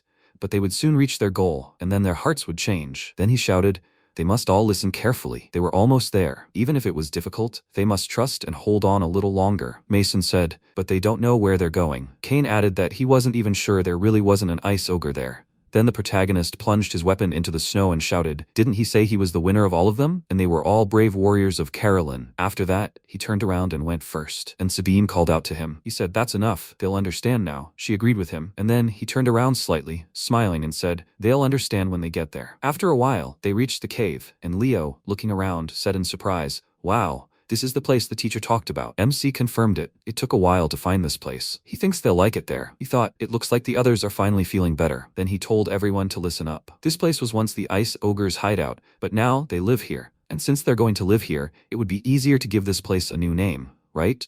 The others happily agreed with him. He said thoughtfully, they should let him think about it. He used to live in the Northern Ice Palace, so they should choose a name similar to that. Then he opened his eyes and thought, yeah, that would be great. He put his hand on his hip and said that from now on, this place is called White Castle. The others happily agreed with him. He thought, now all that was left was to take the wyvern babies. The next second, he stopped in surprise and, turning around, asked, was that sound? He heard a voice, a lightning ball. Electrical impulses spread in different directions from the object and hit the ice wyvern babies. Jerome von Karawan said, why on earth is a wyvern here? He held the object in his hands, and the protagonist came up behind him and asked, what the hell is this? Where did a wizard come from? Jerome turned around abruptly. MC directed streams of energy at him, slashing his fingers into several parts of his body, and then grabbed him by the throat and slammed his head into the ground. He said he wouldn't ask twice who he was. He concentrated energy in his hand and asked why he attacked his wyverns. And Jerome thought, damn, is he paralyzed? He's not moving. Then the protagonist got close to his face and said, his mouth is not paralyzed, so he can speak, and now he must answer quickly. He answered, good, he will speak. He is Count Jerome von Carowan. The protagonist asked, a count? A nobleman? He is a baronite, so he is higher? Jerome was surprised, a baronite? So he is the same Blizzard who saved his majesty's life and received the title and lands? He asked, does he know about him? Then he added thoughtfully, wait a minute. Is he by any chance the same former lord appointed here and then exiled? He replied that he believed so. There were circumstances. After that, MC grabbed him by the clothes and lifting him up said that it was none of his business, but that he looked down on him. He replied, now that he knows who he is, aren't they on the same side? What, is he wrong? The protagonist directed energy into his head and shouted, yes, he is wrong. He is equal to his dog, asshole. He didn't do his job. He should have just given up his title. What, equals? This time he would do him a special favor, so he shouldn't even think about fighting him again. After that, he threw him to the ground and added, the acupuncture needle has been removed. Now he can move. Jerome rose to all fours. MC added that if he talks nonsense, he will definitely kill him. He replied that he doesn't need to worry. That won't happen. After that, the protagonist pointed his finger at the baby wyverns and said, okay, now he needs to cure the wyverns and leave. He needs to cure them all. He asked, should he cure them? In response, the protagonist smiled and, pointing his thumb at himself, said that he was confident in his ability to understand people. Since he used magic, it means he can be useful. Then he turned around, and Jerome extended his hand to him and said, this. Then he fell to the floor and thought, damn, something's wrong. After a while, he shouted in surprise, what? He was sitting at the table, sorting through documents, and asked what he wanted him to send to the capital now. The protagonist asked why he was so surprised. Was it really that hard to send a letter to the king? He replied that it wasn't. Didn't he say he'd be sent a letter asking for a tax exemption? MC folded his arms and said that was true. This place was too busy trying to make a living right now. Then Jerome took off his glasses and said that the other nobles would be against it. He asked why? He replied, because from their point of view, it was unfair. If this bill passed, wouldn't they threaten His Majesty with tax evasion, saying that their conditions were no better than theirs? No matter how much His Majesty the King favored him, he would refuse. The protagonist wondered if the nobles were really the problem, and in the center of it all is the guy who sent him here. Then he said, okay, then they will put it aside. Jerome sighed in relief and then pointed to the stack of documents and asked, then what about this? After that, he whispered something in Jerome's ear, and he shouted in surprise, what, is that possible? He answered, definitely. He frowned and said, well, in that case, he will trust him. MC walked to the exit and answered, okay, and now he must start preparing immediately. After a while, Jake put his hand on Luna's shoulder and asked why the leader gathered them so suddenly. She answered, who knows? After that, the protagonist shouted, is everyone here? Kuna said that she came fully armed, but why did he gather them all here? He replied that he would explain now. From now on, they will go hunting for ice wyverns. Their target will be ice wyvern eggs. They were surprised. Ice wyvern eggs? It's not easy to target eggs. The protagonist held out his hand and said, it's absolutely safe. They would split into teams of 30. They should focus on stealing eggs. Even just one would be enough. If they successfully completed their mission, they would receive a reward, and the team that brought back the most eggs would be awarded an additional 100 gold. They shouted in surprise. 100 gold? Cedric said that was a huge amount of money, something he would never be able to earn. Jake put his hand to his head and asked, will he really give a reward just for eggs? Max then apologized and asked, but will he definitely give them 100 gold? MC replied, Carlin warriors. He never makes empty promises. They can handle it, right? The others looked at each other and then shouted that he could trust them. After that, the protagonist called Jerome and said that for the next 10 days, he would monitor each team and look for useful people. And later, he uses the most useful ones for other purposes. He asked if he was thinking about creating a knightly order. The protagonist looked at him. He asked, is something wrong? MC thought. Despite giving him the job right after his arrival, he handled it quite well and realized what he said. As expected, he was quite useful. Then he said that he was right. But every city has at least one knightly order, right? Jerome answered, well, yes, in particular. They say that the Lion Knights from the Duchy of Icarus are especially powerful. So strong that they wouldn't lose even in a battle with the Royal Knights. He answered, all right, you shouldn't worry. Sooner or later, they will become the best. He thought, this time he will make an army bigger and more powerful than the Snow Ice Troop, because he can't lose it a second time. Then he spread his arms out and shouted, well, then they should go. After a while, a wyvern was flying straight at them, and the protagonist, smiling, said, now! The others rushed to attack, and Luna, firing several arrows at the wyvern, shouted, Jake, he must cut from the tail. He twirled the weapon in his hand and shouted that he had cut it, and Max added a punch to the head and shouted, now! Second squad, they must open the net. 1, 2, 3. The next second, the net flew forward, hitting the wyvern. MC, watching what was happening, said, it looks good. Jerome stood next to him and said, they've been hunting like this for days. Surely now their arms and legs would work perfectly in sync. He thought that he would never have thought of stealing an ice wyvern egg and taming it from infancy. If all went well, they could make a lot of money transporting and selling the spoils of the hunt, such as skin and bones, to distant cities using ice wyverns. After that, the protagonist shouted, well done everyone, well done everyone. If they bring back a lot of ice wyvern eggs from this hunt, they'll get a great reward. Everyone continued with their work, and Jerome thought, uniting the unruly warriors of Carolyn into one unit, no matter how many times he saw it, it was still amazing. The next second, a warrior attacked the wyvern, and one of those present shouted, as expected, his storm finished him off. MC said, pretty well. Who is this guy who just slew an ice wyvern with his sword? Jerome, checking the records, said, it's the real Storm Short. The protagonist said, judging by the fact that he even has a nickname, he must be quite famous. He answered, right, he's a hero of the common people, who raids the houses of evil nobles and distributes wealth to the common people. The protagonist laughed and asked, then why is this guy here? He replied that he had been trapped and imprisoned, but it seemed he had escaped. The protagonist thought, judging by the way he handled things, he seemed like a decent guy. Then he said, Jerome, if there was anyone else besides this guy who had escaped from prison, he should report it in detail. He replied, yes. The protagonist added, maybe they'll find something else useful. Jerome wondered if he had gotten more work to do again. After a while, the protagonist said, everyone did a great job. Thanks to the hard work of everyone involved in the wyvern hunt, they had collected a sufficient number of ice wyvern eggs. He would definitely give them the reward, as he had promised. The others cheered, and then Max raised his hand, apologizing, and called him over. He asked, what is it, Max? He said, as he had said, they brought ice wyvern eggs. But why? MC answered, that's right. He thinks everyone was curious about why he suddenly asked them to collect wyvern eggs. He'll explain everything now. As they know, ice wyverns, upon hatching, mistake the first thing they see for their mothers. In fact, he wants to tame them this way again. He plans to use the tamed ice wyverns as transportation. Their loaded wyverns will deliver their goods to every country. Max asked what goods they would specialize in. The protagonist answered thoughtfully. They could specialize in many things, leather being the first. Among all, their main commodity might be ice ogre leather. The others were surprised. Ice ogres? He wants to drive them all to the grave? Luna said she wants to live a little longer. MC motioned for them to be quiet, and spreading his arms, asked, who, they must say, got rid of the ice ogres that had been swarming around this white castle for so long? They replied, he, sir. He pointed at himself and shouted, that's right. So they really think he'll let them become their food? Bob looked at Cedric and said that the situation was definitely different from before. He said if they were with him. After that, the protagonist clenched his fist and laughing slightly asked, so what? Does that give them courage? The others smiled, looked at him and shouted that they would follow him. He said okay, then he'll give them a reward and tell them what his plans are for the future. At that moment, Leo ran up to him and shouted, teacher. He looked at him and said that they were still talking. What happened? He apologized and said that something big had happened. MC asked, is it a big problem? He, trying to catch his breath, said, Sister Sabine, she's dying. The protagonist asked in surprise, what? Meanwhile, Luffy was sitting next to her and said, Sister, she should cover herself with this. He put his cape on her, and she, shivering from the cold, thanked him. At that moment, Annie, wiping away tears, sat next to him and said, little sister. Luffy said, she must fight, sister. The teacher will definitely arrive soon. At that moment, MC shouted, what happened? They turned around and shouted, teacher. He walked forward and said he'd take a look. Then he thought, that's it. He put his hand to Sabine's head, and she said, it's so cold, teacher. He thought the situation was more serious than he thought. He sat down next to her and asked, how did Sabine get sick? They should tell him everything. They answered, in fact, while helping Mr. Osborne find a place to build a pen for the ice wyvern hatchlings. They discovered a huge flower field full of ice flowers that they had only seen in books.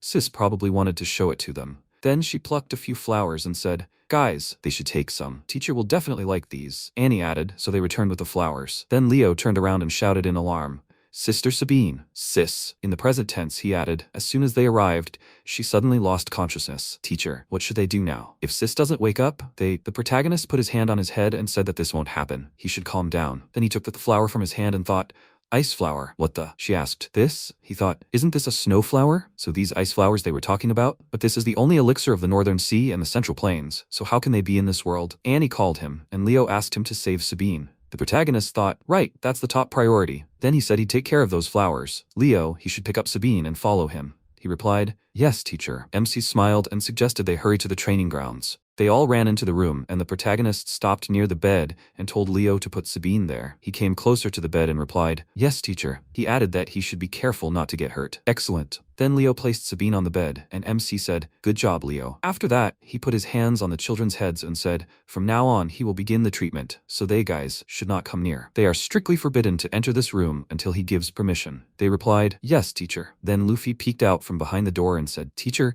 he has to save their sister. He replied, okay, they should go quickly. Then he looked at the flower in his hands and thought, snow flower. In this world, it's called an ice flower. It seems that in this world, it's known as a mysterious flower that emits only a useless cold air, But in the northern sea where Mudok lived, the fruit of this flower is an unrivaled elixir. Of course, due to the extreme cold emanating from this flower, harvesting its fruits can be difficult. The next second, he pulled out a fruit that glowed with bright energy. He thought, but for someone like him, who is proficient in ice chi, this is a different story entirely. Sabine fainted because her ice chi wasn't strong enough to withstand the cold. He then placed the fruit in her mouth, then covered her forehead with his hands and began concentrating the energy. He began calling her and told her to open her eyes. The next second, she sat up in surprise and asked, "Master?" He directed a stream of energy at her and said, "Yes, it is he, Sabine. When she wakes up, she should sit up straight and try to direct her chi." She rubbed her eyes and replied, "Yes, master." She then concentrated energy in her hands and took a deep breath, and the protagonist thought, okay, the cold chi in her body has been perfectly condensed into internal energy. The next second, she suddenly opened her eyes and falling onto the pillow, said, "Oh my." MC thought she had just fallen asleep. Her internal energy had increased significantly compared to before. The effect was better than he thought. If this continues, he thinks it would be a good idea to increase the intensity of his training. Of course, before that, when Sabine wakes up, he needs to go to the flower field with everyone. Maybe he can achieve his goal much sooner. Later, she woke up after a good rest. After collecting the ice wyvern eggs, a large-scale reorganization began at White Castle. First, Mudok checked the list compiled by Jerome and organized his own squad of elite knights, the Blizzard Knights. He said he wouldn't say much and would make them his knights, the Blizzard Knights. Shuart, who showed the best results in all aspects,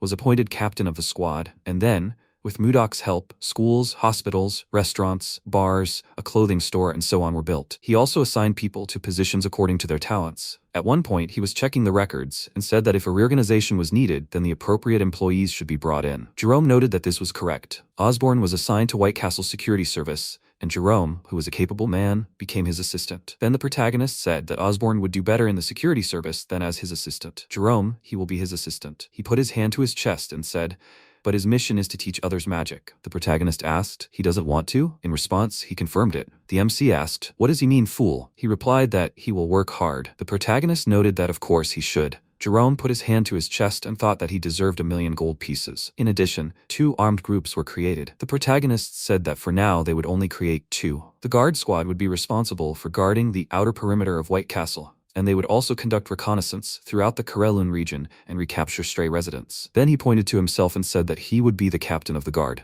The other group would be the Wyvern Knights, but Jake raised his hand and shouted, "Hooray! He must grant this to him, Lord." He thought that he was still worried, since there were no wyverns that an adult could ride or fly on yet. They were only just being prepared. Once the number of Wyvern Knights was determined, the remaining eggs would be used by the Karelun trading group. They would fly on wyverns and perform top-notch work. Then the protagonist looked at Luna and said, "It's a secret. He's the leader. She will be acting." She held the meat in her hands and agreed. He said, "That's all. Well done." A few days later, Jerome, holding the suitcases, said that he was really late. He should have asked him to lighten the load, or he wondered how much more chaos there would be today. Then he entered the room and, scratching the back of his head, apologized. He said that he was sorry he was late. He walked over to a chair, and Max looked at him and said that they were just getting started. Then, Jerome looked at Sabine in surprise and thought, wasn't she the one who got sick recently? Why on earth was she here? At that moment, MC folded his hands in front of himself and said, since he came, he should quickly sit down. He answered, yes. Then the protagonist said, Osborne, he must continue. He answered, yes. Then he looked at the recordings and said,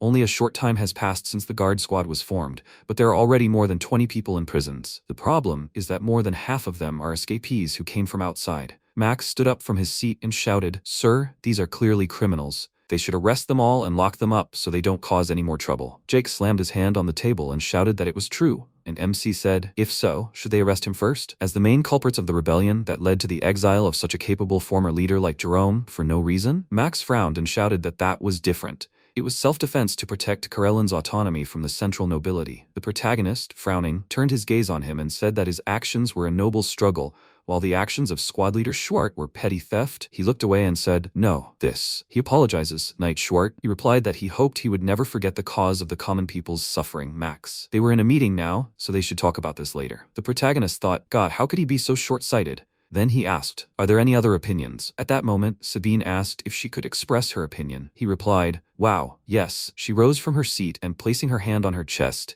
said that if Sir Max was saying that, then there was a negative public opinion about the fugitives in the village. The protagonist noted that this was true, and she added, and the cannibal hunt begins today. He asked, what does that matter? She asked, then why don't they put prisoners at the forefront of the hunt? The others looked at her in surprise, and MC smiled and thought that was a good idea. Then he said, she should continue talking, Sabine. After a while, the monster stepped forward and then screamed loudly. At that moment, Lennon peeked out from behind a tree and said that he thought they had lost him, Captain Schuart. The first-class fugitives, Gregory, Captain Schuart, and Lennon had gathered at this point. Schuart said, "Looks like it. Once they've gotten far enough, they should conceal their presence and attack as usual." His subordinates responded, "Yes." Then the monster advanced, and the rest of the team rushed to the attack. Gregory struck with his weapon. Lennon added his blow and shouted, "We need to take this." Gregory then shouted, "Careful, Lennon. Attack from the front." The monster spun around, swinging its weapon. Lennon, breathing heavily, thrust his sword forward and shouted, "It's too late to escape this." At that moment, Schuart rushed forward and shouted, "Down, Lennon!" He thrust his blades forward, flying straight toward the monster. The others followed,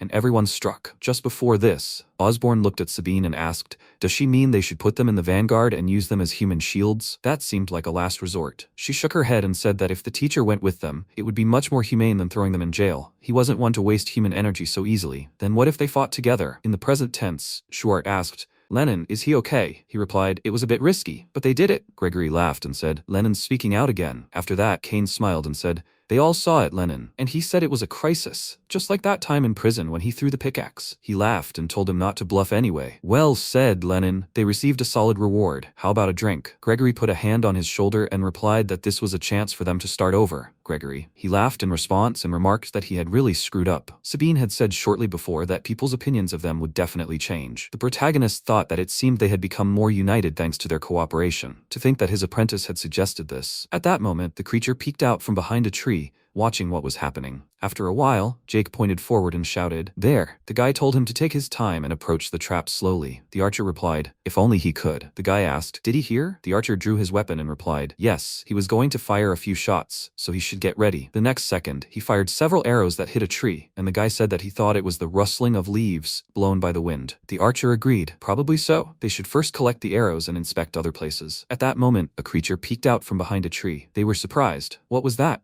Meanwhile, MC folded his arms and said that the people of the duchy are no longer afraid of the ice ogres. Osborne clenched his fist, smiling, and noted that it was true. "Everyone is full of energy." Jerome said, "It's all thanks to his leadership, Lord. Everything is going according to plan." He replied, "Jerome, he must instruct everyone so that they do not act rashly." He replied that he understood, Lord. Then he approached the man and asked, "Are they still studying monsters other than ogres and wyverns?" Jerome said, "Yes, they need to systematize some more information." Then Osborne looked at Phil and shouted, "What happened? Is everyone safe?" He replied that everyone survived, but was seriously injured and is being treated in the hospital. The protagonist asked, "What's going on, Osborne?" He said, "It looks like they have a problem." He asked, "Is there a problem?" He answered, "A monster different from an ice ogre appeared." The protagonist asked, "A monster?" Phil approached him and said that two of those who went with him to investigate the monster activity were attacked by this monster. The protagonist asked, "Are you sure it's not an ogre?" He answered, "Yes, it's a different species." The MC asked him to explain, and he added, "It's completely covered in white fur and incredibly huge. It looked to be at least 3 meters tall." The protagonist looked away thoughtfully,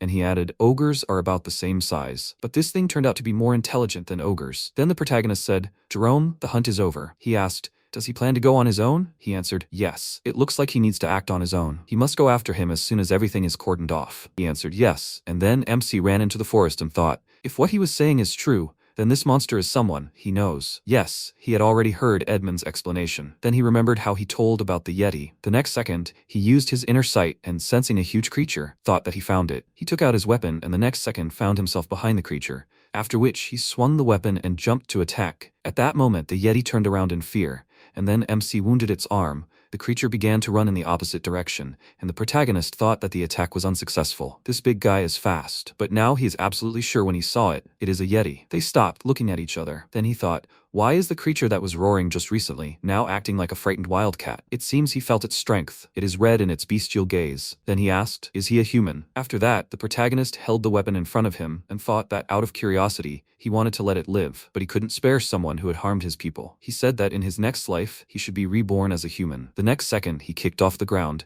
and found himself above the Yeti, who held his hand out in front of him, trying to block his attack. Then MC jumped to the side and thought in surprise, a flash of light, and he disappeared an instant before the impact. What kind of magic was that?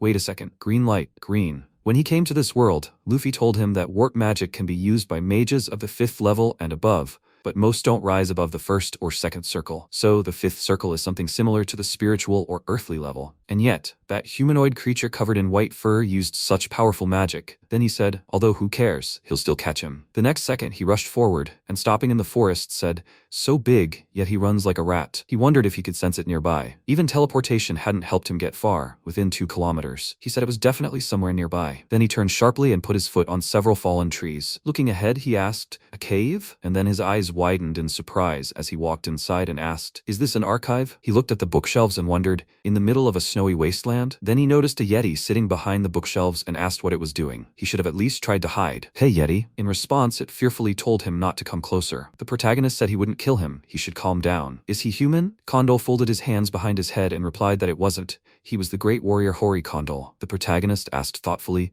a Hori warrior? Condol? At that moment, Jerome approached him from behind and said that it meant Yeti, Lord. The protagonist remarked that he was right on time, Jerome. He agreed with him, then added that there were traces of destruction all around. Only he, Lord, leaves such things behind. Then he spread his arms out to the sides, looked ahead and said, this is the destruction of nature. In the present tense, he added, but why would a Yeti, the descendant of an ancient legendary family, be here? The protagonist said that he was just about to ask him that. Then he hit the bookshelf next to Condol and asked, hey, Condol, right? Where did he come from? He looked at him silently, and the protagonist asked, is he trying to escape again? He must answer. His patience is not infinite. Then Condol lowered his gaze and shouted, from Glack, and he asked, Glack, is this his village? He nodded in response, and the protagonist said, so there are many like him out there. He confirmed this, and the protagonist thought, next question. Then he asked him to explain why he attacked his people. His answer would determine what he was. Before he could finish speaking, Condol shouted that he hadn't killed. He was a great Hori warrior. He rose to his feet and added that he didn't attack people without reason. The protagonist looked at him thoughtfully and asked, is that true, Condol? He frowned in response and said that he was Condol. Jerome, studying the books, said that the Yeti doesn't lie, Lord. Yes, from his observations, most of them were seriously injured. There were no fatalities among them. MC remembered Phil's words and thought, come to think of it, there were no fatalities in the report.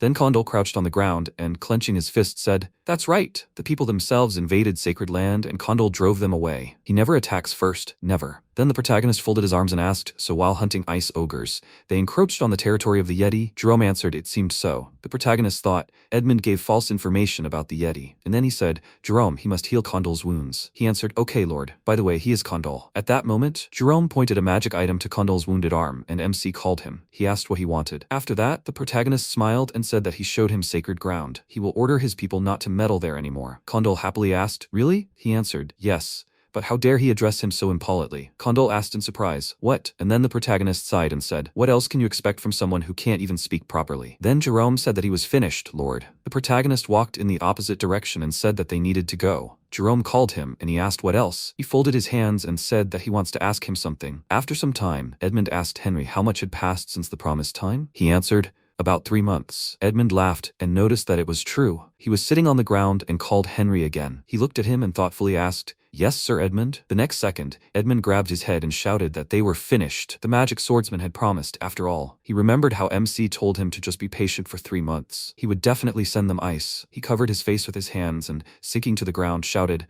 but since then there was no news. Henry wondered, was it really said that way? Then he put his hand on Edmund's shoulder and told him to calm down, Mr. Edmund. He wasn't the type of person to break promises, was he? Then they looked forward in surprise, because a wyvern was flying straight towards them. It released its sharp claws, preparing to land. They screamed in fear. A wyvern? They jumped to the side in fear, and at that moment Sabine, sitting on the wyvern, said, Mr. Edmund. He asked in surprise, that voice? Then he looked at her and shouted, Sabine. She smiled and said that the ice delivery has arrived. He joyfully shouted, wow, it's ice. He believed in him, Mr. Magic Swordsman. And Henry thought in surprise, an ice wyvern? A monster whose power is equivalent to that of an entire army of knights, and he uses them to deliver crushed ice? What the hell is going on in the north? And then Sabine put her finger to her lips and added, oh right, the teacher asked me to give something to this person. She handed the letter to Edmund while he stroked the ice wyvern and asked, this person? Then he smiled and said, yeah, this person. Sometime later, in the gazebo, Justin said, Her Highness Princess Eskald. She held the cup in her hand, looked at him, and he thanked her for accepting an invitation. Then she placed the cup on the saucer, and he added,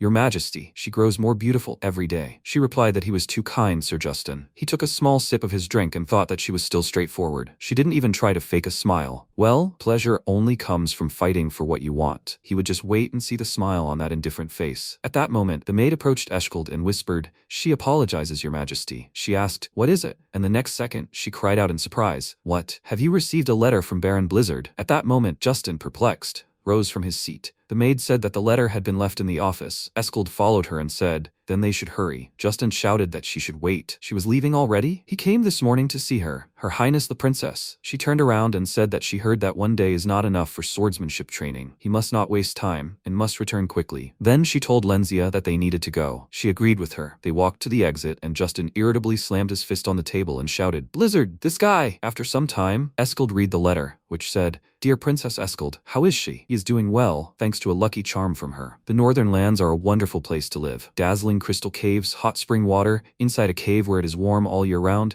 a city called White Castle was built. It is a truly beautiful place, but there is a small omission in it. She is not here. This fact alone makes this place feel so empty." He sends her a small gift, expressing his longing. She said, surprised, "Wow." She took the flower in her hands, and the last letter said that he would write to her again from Baron Blizzard, who missed her. She pressed the flower to her chest and then placed her hand on her forehead and asked, "What's wrong with her? Why does she keep thinking about this man?" Then she turned her gaze to the flower, and after that she got up from her seat and said that she must check everything personally, see for herself. Meanwhile, the protagonist was concentrating energy in the flower, then looked at it and said that he was sure he could break anything. It was difficult to control the creation of such small parts. At that moment, Jerome came up to him and called him. He asked, "What happened?" He replied that he thought he should go straight to the office. A great discovery, a real jackpot. MC said, "Okay, stop whining." Jerome said he wanted to be able to create something like that. The protagonist said, "Hurry." They exited the cave after a while. He asked in surprise, "What? Is this the library of an ancient wizard?" He folded his arms and turned away, asking, "What the hell is going on?" Jerome threw his hand out and shouted, "Doesn't he sound happy at all? This is a huge discovery. This is the legacy of an ancient family, the cornerstone for reviving forgotten ancient magic, and the ability to transcend the fifth circle." Then the MC widened his eyes in surprise and said he felt some kind of energy. "Jerome, what's that in his bosom?" He smiled awkwardly, then said,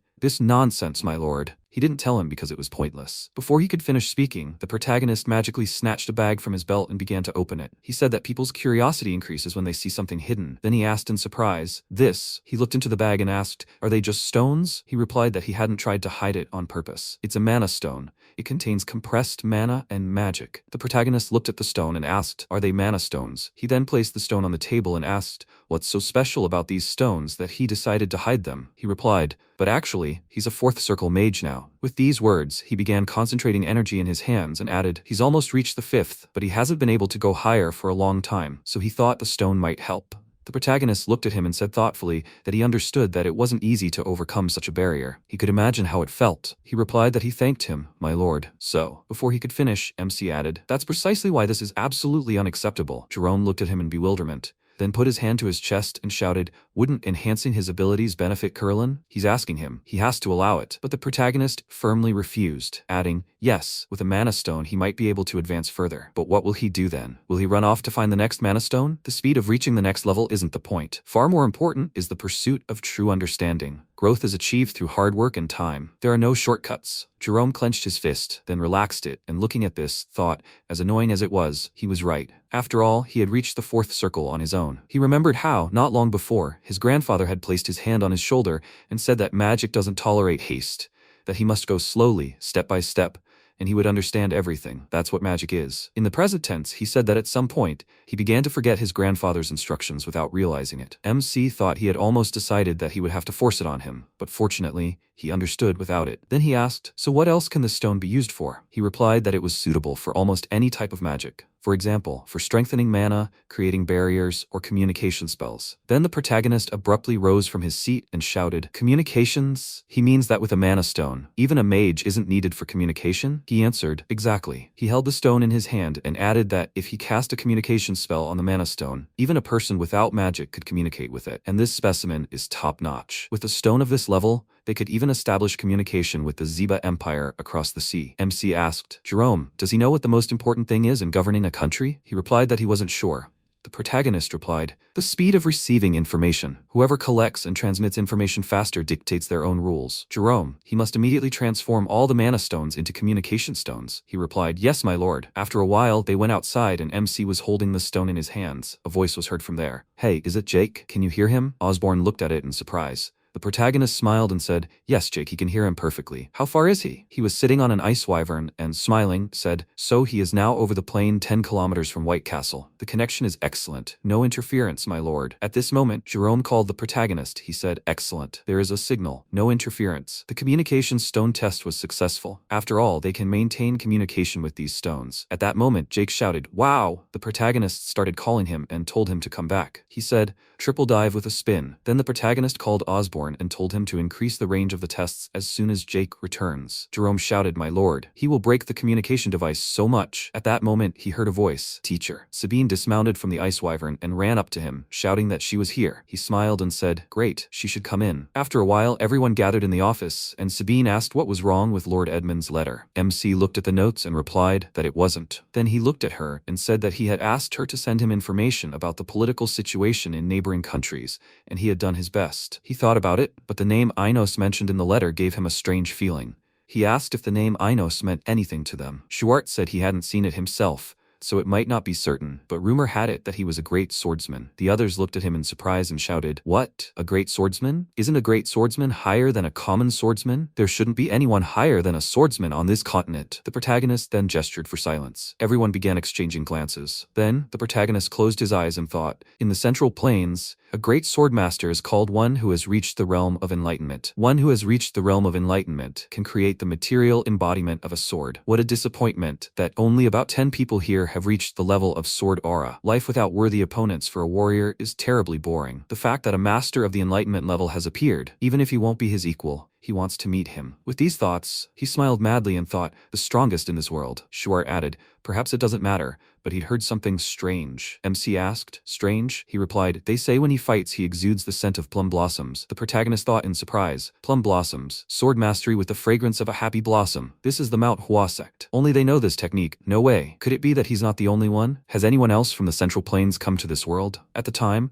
he was busy unifying the Central Plains. He extended his hand and said, "Manhwa sect? A sword that exudes the scent of plum blossoms. A fine sword, but the opponent is not his level." Zhongpunjin, the head of the Manhwa sect. At that moment he was hanging on an icy branch and said, "Mudok, you bastard. If his disciple were here, everything would have turned out differently." The protagonist looked at him and asked, "Is he talking about the one who ran away a couple of days ago?" In response, he shouted that he didn't run away. He disappeared from solo training. It was as if he had evaporated from this world. In the present, MC rested his head on his folded hands in front of him and thought that this seemed like a stupid excuse. "Really?" Then Jerome said, "My lord, is that all that was in the letter?" He replied, "Nothing particularly important. Perhaps the kingdom sent an inspection team." The others looked at him in bewilderment and shouted, "Inspection? My lord, what the hell is going on?" He looked at them in surprise and asked if this was cause for panic. They replied, "Of course. There are only 2 reasons for an inspection visit: a royal stroll or the arrest and execution of traitors." Jerome rose from his seat and added, "In any case, we must prepare." "When did they say the commission would arrive?" The protagonist waved his finger and said, "Today at 1 way. Is that 1 p.m. local time? In other words, right now." At that moment, a huge number of warriors gathered near the castle. Jerome went to the window and, looking at them, said,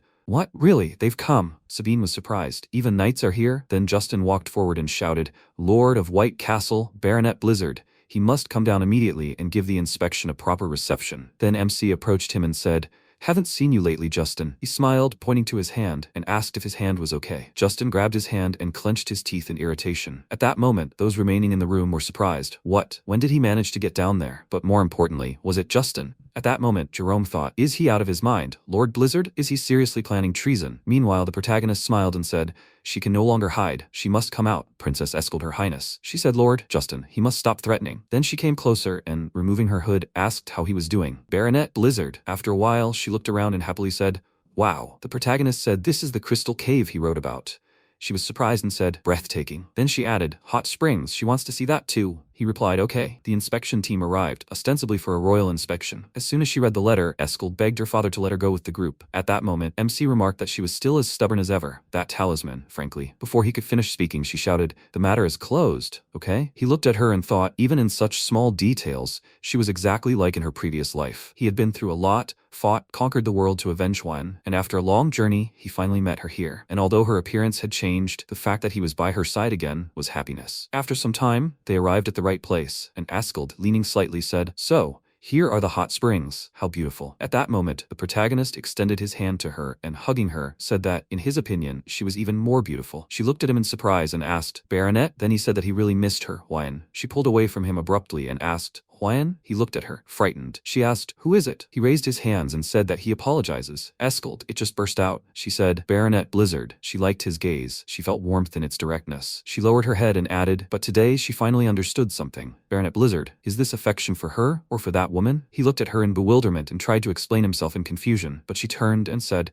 no, he doesn't have to say anything. Tears streamed down her face. She headed for the exit and added that he shouldn't bother. She already understood everything. He extended his hands to her, then clenched his fists, and thought that, for a moment, he was speechless. Hwayan and Escald. Even if he'd told her about reincarnation, she still wouldn't have understood the feelings he carried through the years. He was walking through the forest when a man with a sharp blade leaped at him from behind, weapon drawn. After a moment, Justin turned slightly and said, Arbon. He bowed and asked, did he call him Sir Justin? He asked in return, how did it go? He replied, the ambush was a success. Justin smiled. Meanwhile, the pendant had been torn from the protagonist's neck and was lying on the ground. At that moment, Escald entered the room, noticing Justin killing several knights. He smiled, looking at her, and said that he apologized for the late visit. Princess Escald. She looked at him in fear, and then reached for the doorknob, trying to close it.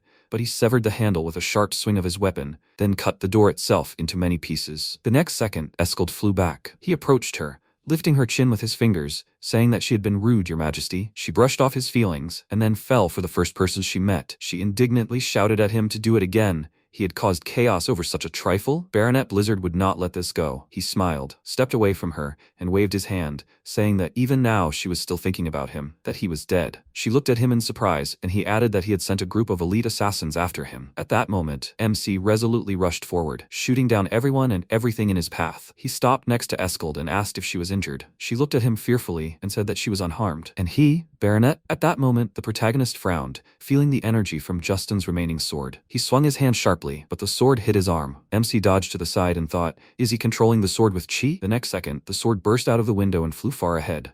The protagonist placed a hand on Escald's shoulders and said, Justin, you bastard, it looks like he prepared thoroughly. At that moment, he, clad in armor, walked forward, holding his sword in his hands. Not long before, Sergio had asked if he wanted to finish off that Blizzard bastard. Justin replied, yes, father, please. He must let him use his elite group of assassins. They are capable of eliminating even a swordmaster, so go with them. Before he could finish speaking, his father firmly refused him, saying that it was not enough. He grabbed the sword, emitting powerful energy, and said that if he intended to kill him, he must prepare properly. A sword controlled by the wielder's mana and creating magical armor. With this, even a great swordmaster could be killed. In the present, Justin grinned madly and started laughing loudly, cutting through a huge rock in front of him and shouting, how can he do that, idiot? Things are different now, right? It's even good that those idiots screwed up, because now he'll finish him off himself. MC blocked this blow, and Escald cried out in alarm, Baron, his hand, and he blocked her path with his hand and told her not to come closer. She should stay in a safe place. She put her hand to her chest and asked, will he come back? He turned to her, smiling slightly, and told her to just hide and not worry. The next second, he jumped out of a hole in the wall and landing in front of Justin, said,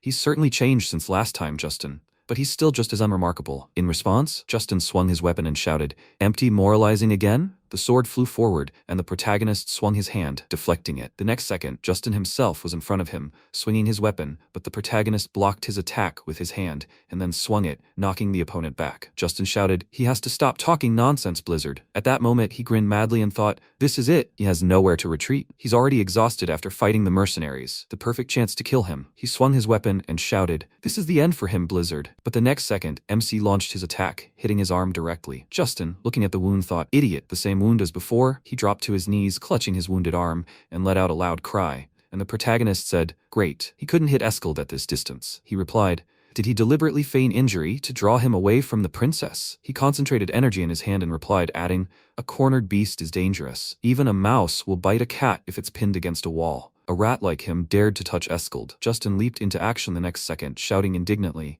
How dare he underestimate him? The next second, the protagonist pointed the hand he'd concentrated his energy in at him and said, "No, he's just being careful. He can't lose everything." The next second, an incredibly bright flash of white light spread across the area, and Justin was kneeling before him, his body trembling. He asked in surprise, "What happened? His mana, he couldn't gather it?" MC noted that trying was useless. He had just destroyed his Dantian. From now on, he would never be able to use mana again. Justin looked at him in horror and swung his fist, screaming loudly.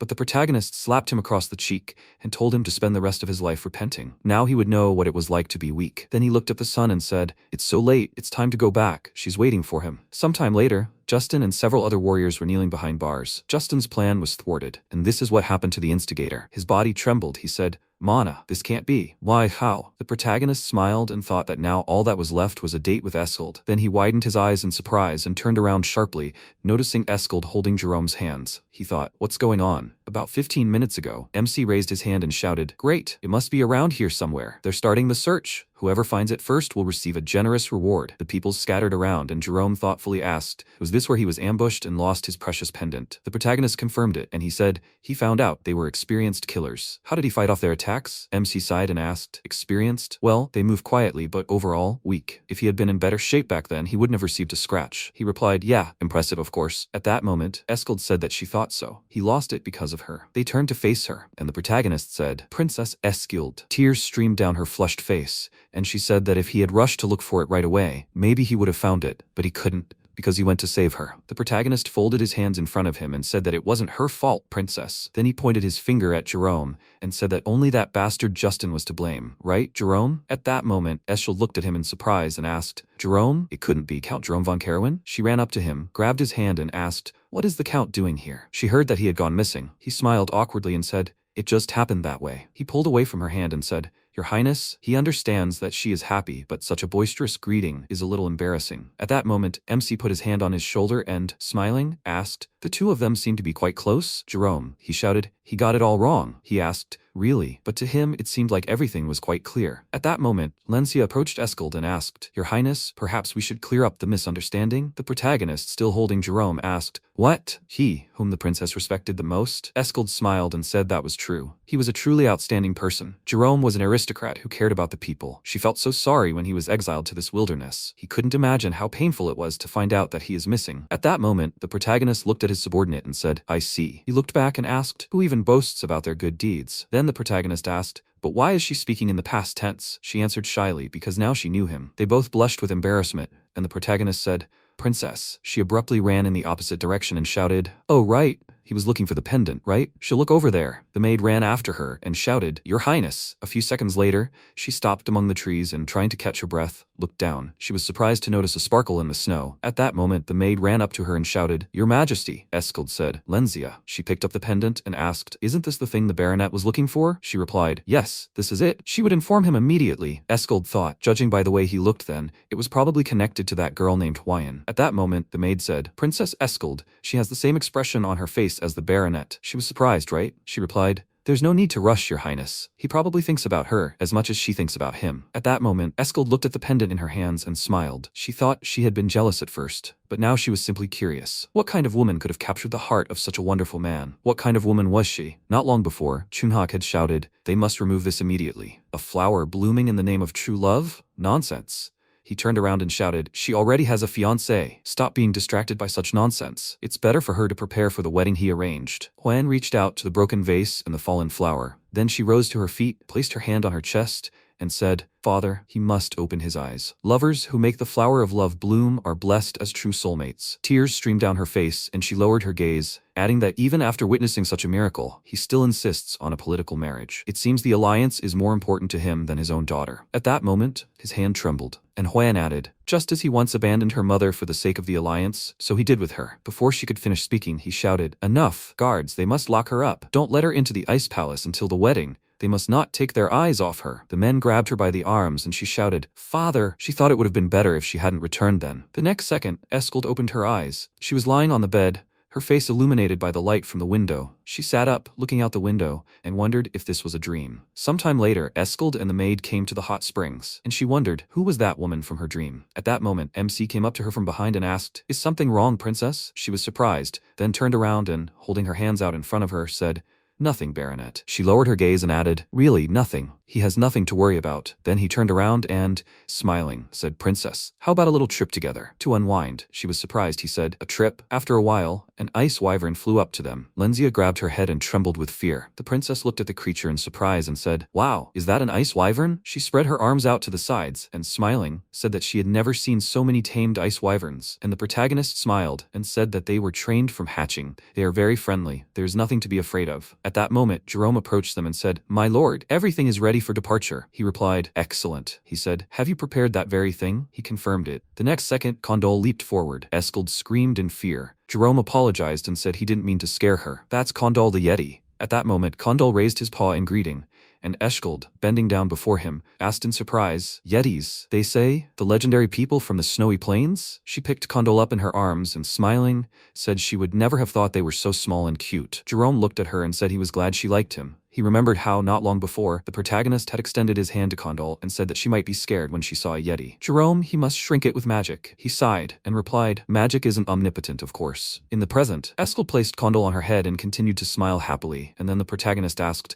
so, are they going? And then he called Lilith. He climbed onto the ice wyvern, then extended his hand forward and said, Princess, she must take his hand. After that, she took his hand, and together they mounted the creature. The next second, they took off. The princess closed her eyes and thought, it's scary, this is her first time rising so high, but since he, the baronet, is here, nothing will happen, right? At that moment, the protagonist placed his hand on her shoulder and asked, Princess, would she like to look ahead? She hesitantly opened her eyes, and then looked ahead in surprise, seeing the bright sun hiding behind the clouds. She looked around and said, oh gods, incredible beauty. The protagonist asked, did she feel better, princess? She smiled and thought that he had always taken care of her. Then she looked at him and, smiling, said that it was all thanks to him. He also smiled and told her to hold on tight in that case, princess. She was surprised, and he shouted that they would fly faster. Then she screamed in fear. After some time, Louis said, my lord, you should have at least warned me in advance. The protagonist approached her and asked how she thought he could contact her from such a distance. Then he smiled and added, Louis, she simply needs to pass on all the information from the trade to Jerome. He is counting on her. He was surprised. Everything for him? And he, my lord? The protagonist smiled and said that he would have lunch with Escald at a local restaurant. He must finish everything before he returned. Louis said that she understood. Jerome asked, want to know his opinion? Meanwhile, Escald approached the railing and, looking forward, smiled. At that moment, MC approached her and said that he prepared this for her. Do you like it? She replied, very much. Then she noticed the pendant on his neck and thought, a flower in his pendant, baronet. She feels like she's seen it somewhere before. Then she remembered the dream and woke up, hearing the protagonist start calling her. He asked if she was okay. She apologized and said that she was just thinking. She remembered a strange dream last night. He asked, a strange dream? She replied that there were people there, in unfamiliar clothes and houses that she had never seen before. She was in her early 20s, a girl with pale skin and dark hair, with calmness in her eyes. But in that dream, sadness was reflected on her face, because she was in love with one man, but her father tried to marry her off to another for political gain. All in all, a very strange dream. Then she laughed awkwardly, and the MC, picking up the pendant, smiled and said, it really is unusual. Then she added, and it seems she was desperately calling out for someone in the dream. That's right, she kept repeating, Gaga. The protagonist thought only one person called him Gaga, Hwayan.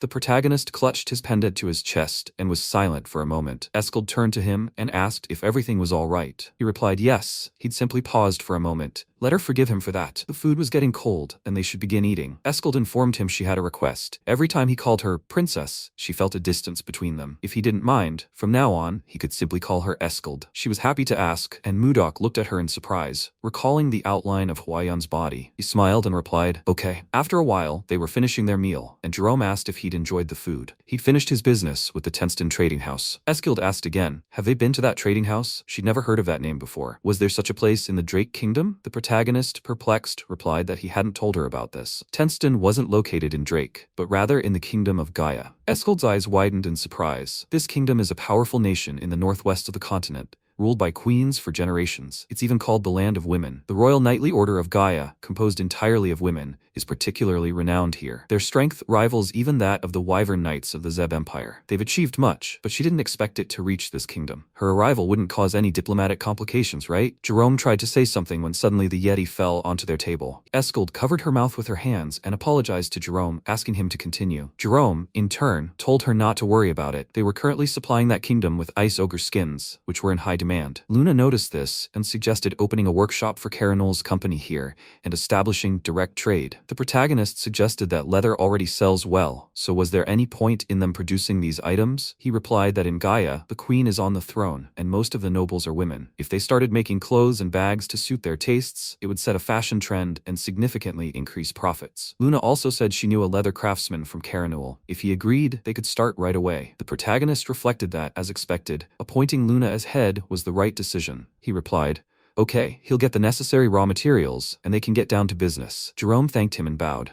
Their leather is so popular that everything sells out on the day of delivery. At that moment, the protagonist abruptly turned away, and Jerome looked ahead with him. A large explosion thundered in the distance of the city, and everything erupted in bright flames. Jerome realized it was near their warehouse, too close. If the wind shifted, the flames could spread. Mudok decided to check on his own and asked Jerome to watch Eskald and stay with her. Jerome asked again, was he really going to go alone? It was too dangerous. Eskald shouted that she would come with them, and Mudok warned that it wouldn't take long and he would be back soon. A moment later, he jumped from the balcony to the ground, and Eskald shouted after him that in that case, they would come with him too. Jerome looked at her in surprise, and Eskald continued shouting that they couldn't just sit idly by. Jerome shouted, "What is she talking about?" Eskald screamed to go faster after the baronet. Meanwhile, at the very sight of the fire, the girl clutched her head and, with tears in her eyes, screamed, "No, her store." She dedicated her entire life to this. "Let them bring more water. There's someone inside." The flames continued to spread everywhere and didn't disappear. The protagonist, arriving at the scene, thought the flames were much stronger than he thought. Suddenly, someone called out to him, and he turned around abruptly. It was Eskald and Jur, who had come to his aid. Eskald apologized, saying she was too worried to simply wait there. He thought he couldn't blame her,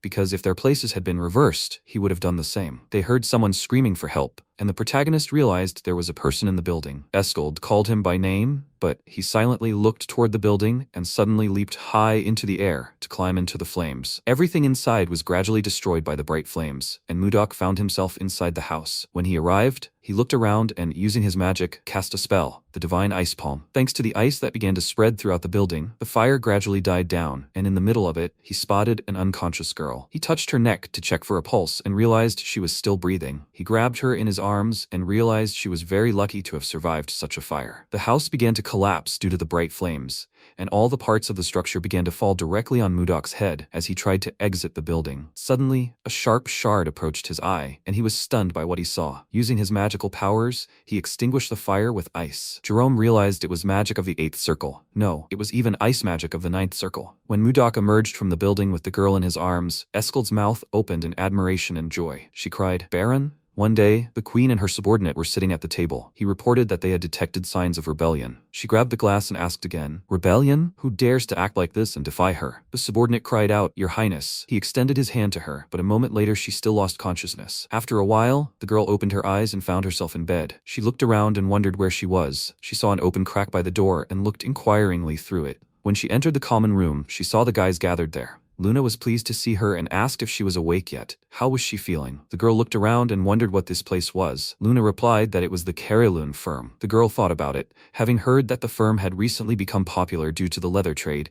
But still, how had they not recognized it? There was no one from the Kai Kingdom here? Luna replied, "No, they are all from a village in the north of the Drake Kingdom. That's why their company is called that." The girl wondered who saved her. She replied that it was the Lord sitting there at the table and pointed at him. It was Baron Blizzard. The girl looked at him with curiosity and, coming closer, asked, "So it was he who saved her?" She was very grateful to him for this deed. "Her name is Scylla." The people around were dumbfounded with surprise and looked at each other. Luna screamed, "What did she just say?" Jake sat up and asked, "Who is that?" Luna started shouting that he was an idiot, that he needs to learn everything about the Kai Kingdom. Jake covered his face with his hand, and Luna announced that Princess Scylla is the second princess of the Kai Kingdom. She reached the level of a swordmaster at 25, and now leads the Royal Knightly Order. She is the most famous person in the kingdom. Luna apologized for their rudeness. "Your Highness." Scylla replied that it was fine, since they weren't from the Kai Kingdom, and she'd forget they didn't recognize her. Eskald looked down at the floor, thinking that of all people, she should have met a foreign princess. Hiding her identity would lead to a diplomatic scandal. Blizzard noticed her shaking hands, and Scylla announced that she would personally offer them a reward for saving her life. Once they finished eating, they would accompany her to her palace. Blizzard replied that with all due respect, he would have to refuse, as he had to return home. Scylla asked, confused, what he had just said. Luna realized that this was very bad. Refusing a royal reward in the Kai kingdom was considered a grave insult. She bowed again to the princess and informed her that their lord must be nervous in front of her, Princess Scylla. They urgently needed to change the subject before things got off track. By the way, how did she, the princess, end up in a burning building? Scylla silently replied that it was Baron Dayton. She had supported him so much up until this point, and he had dared to try to kill her. But she decided not to tell anyone what had happened, and replied that nothing of the sort had happened. The coward who was afraid to confront her had tried to poison her. Luna, dumbfounded, asked again, "Who tried to poison her?" Scylla replied that someone had set the building on fire and was probably there to make sure she was dealt with. So one way or another, she had to repay them for saving her. So let them name the reward. Blizzard asked again, "A reward?" Scylla was stunned again, and he replied that it looked as if she was the one who wanted something from him. Scylla screamed at him for being an insolent idiot and mocking her right now. Blizzard responded by saying that she must be very hungry since she hadn't eaten since yesterday, so she should sit down and eat with them. As Scylla began to eat, she wondered if he was really refusing to accept his reward. The food was quite tolerable for her. If he hadn't been her savior, she would have thrown him in jail already. Suddenly, she turned around and saw a sword sitting in front of her, near the kitchen cabinet. She wondered whose sword it was. Blizzard replied that it belonged to him. Scylla wondered if he knew how to handle such a weapon. It seemed he was an aristocrat with knightly experience. As a knight captain, she wondered how this man wielded a sword. She screamed, "Baron, let him duel her." After eating, everyone at the table was stunned by such a request, and the protagonist replied that he refused to obey such an order. He does not fight those weaker than himself. Scylla was dumbfounded with anger and asked again, "Weaker? Was he talking about her?" She clutched the knife in her hands in rage and wondered if he really didn't know she was a master swordsman. In the past, foreign male knights had refused to fight her simply because she was a woman, but getting them to agree was easy for her. This time, she smirked and asked again, was he afraid of losing to her? Escald, like everyone else at the table, gaped in shock, and suddenly Mudok rose from his seat and announced that they needed to go outside. He had to teach her a lesson. When they reached the clearing, Scylla announced that the duel would be conducted according to knightly rules. Aura was forbidden, and the first one to disable the opponent wins. Did he agree to such conditions? Blizzard replied that everything would be as she wished. Jerome adjusted his glasses and, turning to the baronet, asked him not to forget that the princess stood before him. Any scratch could lead to international conflict. He replied that he understood everything, and that he should stop chatting. Scylla asked confidently, is he finished talking? She had met many such people, and they had all fallen at her feet. Now she eagerly awaited the contortion on his face. Confidently, she grabbed the sword in her hands, and suddenly it glowed with a bright light. The protagonist looked intently in her direction, and a moment later, Scylla was right beside him. A serious battle began between them,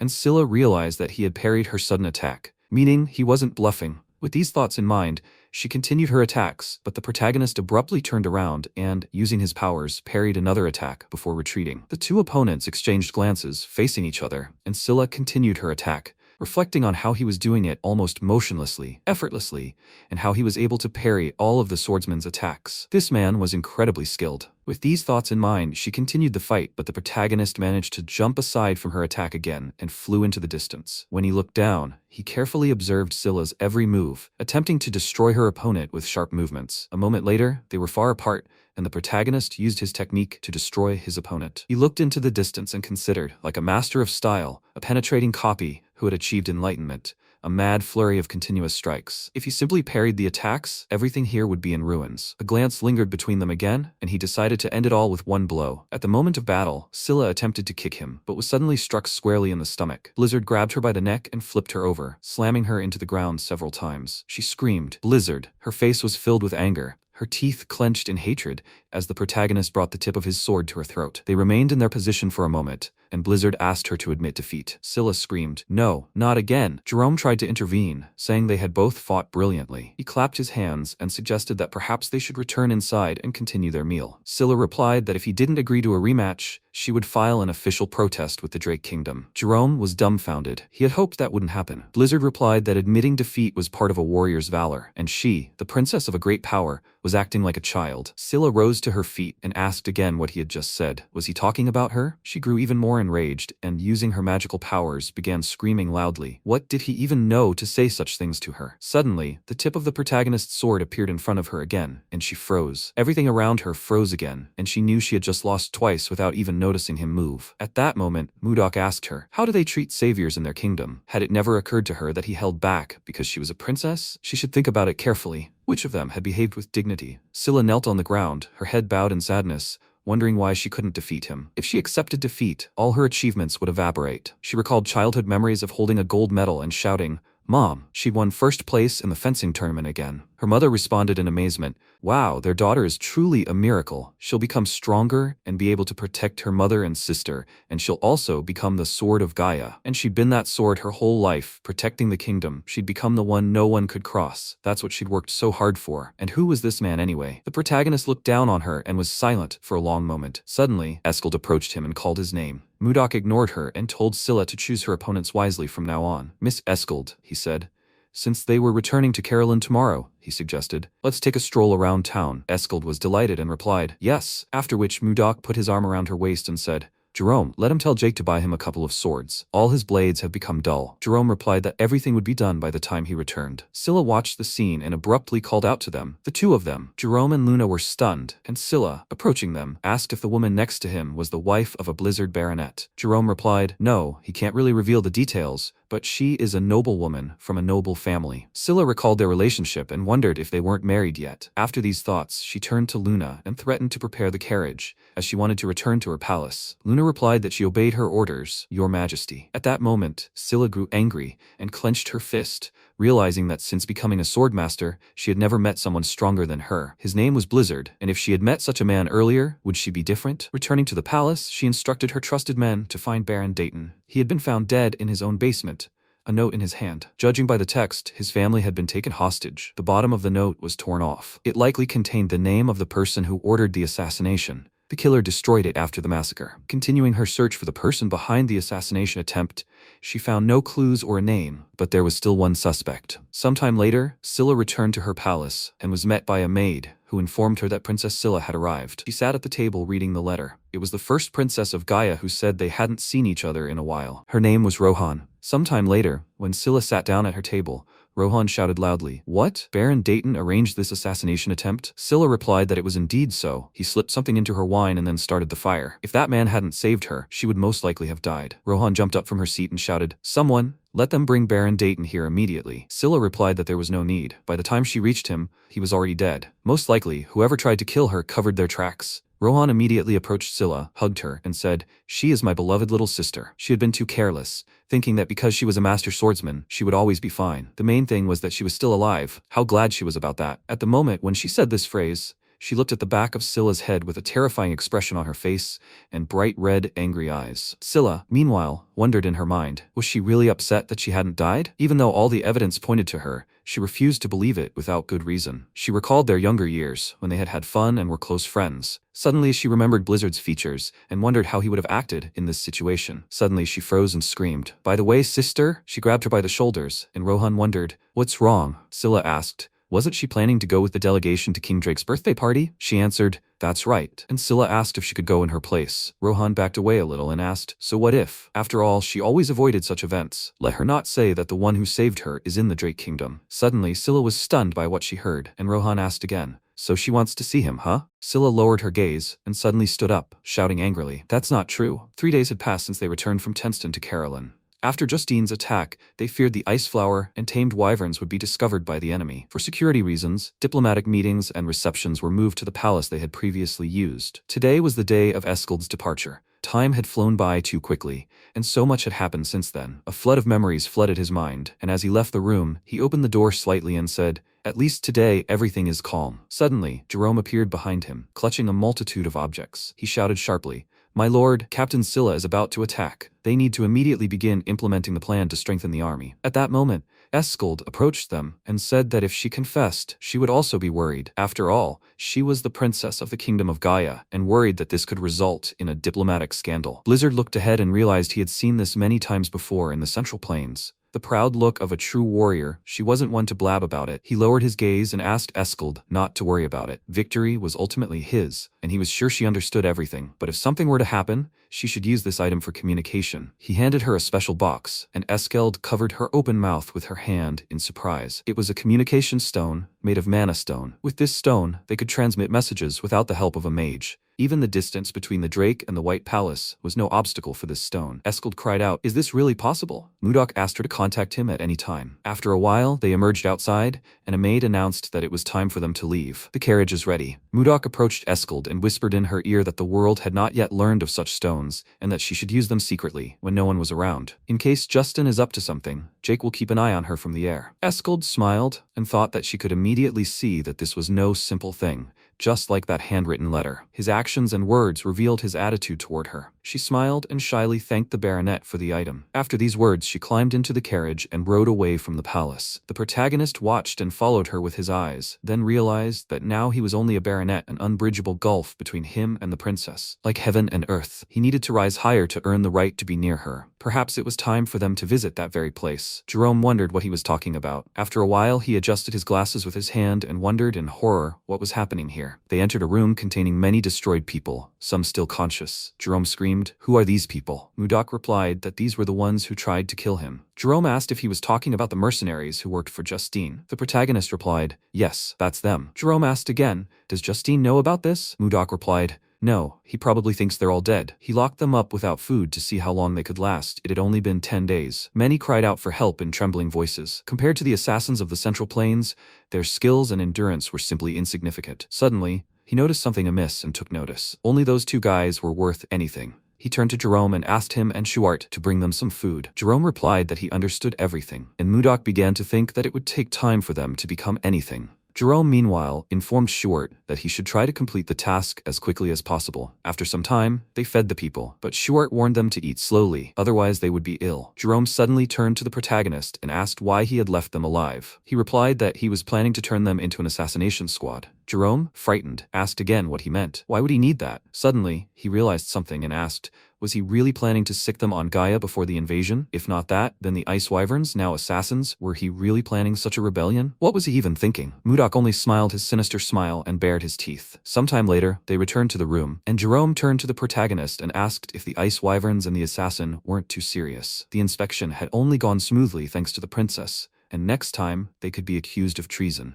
The protagonist ignored Jerome's comments and became lost in thought. He remembered how Eskald had asked him a question with hope. Would he come to His Majesty's birthday? The protagonist declared that from the king's birthday, he would enter the central political arena. Jerome shouted, "What is he talking about?" He replied that since Eskald was a princess, he needed to at least become a duke. To do so, he would have to face many enemies, and therefore creating an assassination squad was essential. He turned to Shuart and asked if the Blizzard Knights had assembled. He replied, "Yes, my lord," as he had ordered, and gathered them at the entrance. He is the commander of the Blizzard Knights. After a while, Mudok shouted, "Assassins, attention." He gave them two options. First, they could become his subordinates, or they could die right now. But at the moment, they were too weak for his army. Everyone in the basement turned their attention to him but said nothing. Mudok continued to say that he had prepared a training program for them, and that they should take the weapons behind him, because knights were waiting for them outside. They must kill them. 3 weeks later, many knights were surrounded in a snowy forest and fighting their opponents. One of the knights grabbed his enemy and, with the help of two others, destroyed him. He pointed his sword straight at the boy's face,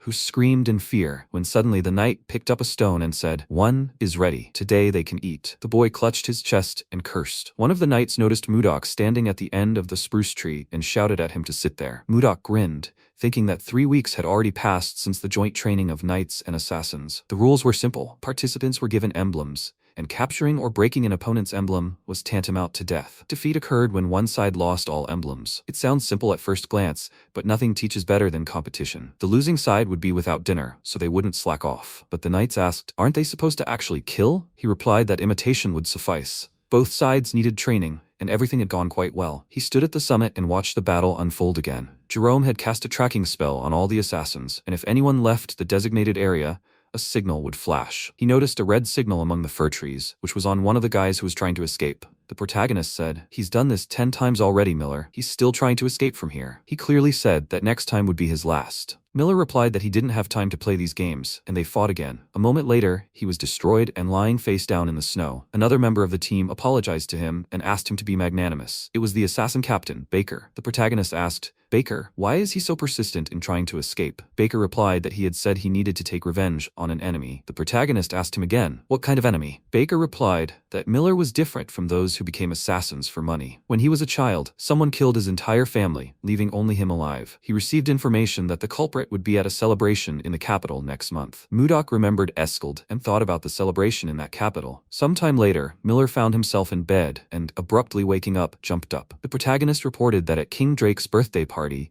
the guard would consist of several hundred mages and knights. Does he think he can commit murder and remain undetected? Miller asked again. Had the captain really told him everything? He existed solely for revenge and didn't care about his own life. He only wanted to kill the enemy. The protagonist turned around and replied that he believed him, but he couldn't even approach him, let alone take revenge. It wouldn't do any good. He'd simply die like a dog. Miller frowned and remained silent. Mudok mentioned that as an aristocrat, he could attend this celebration, and Miller asked him again where he was heading with the story. He replied that he was offering him a deal. He would help him take revenge in exchange for becoming his loyal servant. Miller was dumbfounded by this and asked again, why him? There were many assassins here who were better than him. Mudok replied that Baker had said that no one else had become a top-class assassin at 25. He also highly values his potential, though he's not quite good yet. But he'll definitely get stronger, and that's why he absolutely needs him in this squad. So, is he willing to make that deal? The protagonist extended his hand, and Miller remembered his murdered family lying in a pool of blood. He then rose from his seat and replied that if he could take revenge, he'd do anything. Mudok replied that in that case, they had a deal, and he should get ready, because they were leaving in a few days. Suddenly, Sabine entered the room, mentioning that she'd made ice cream.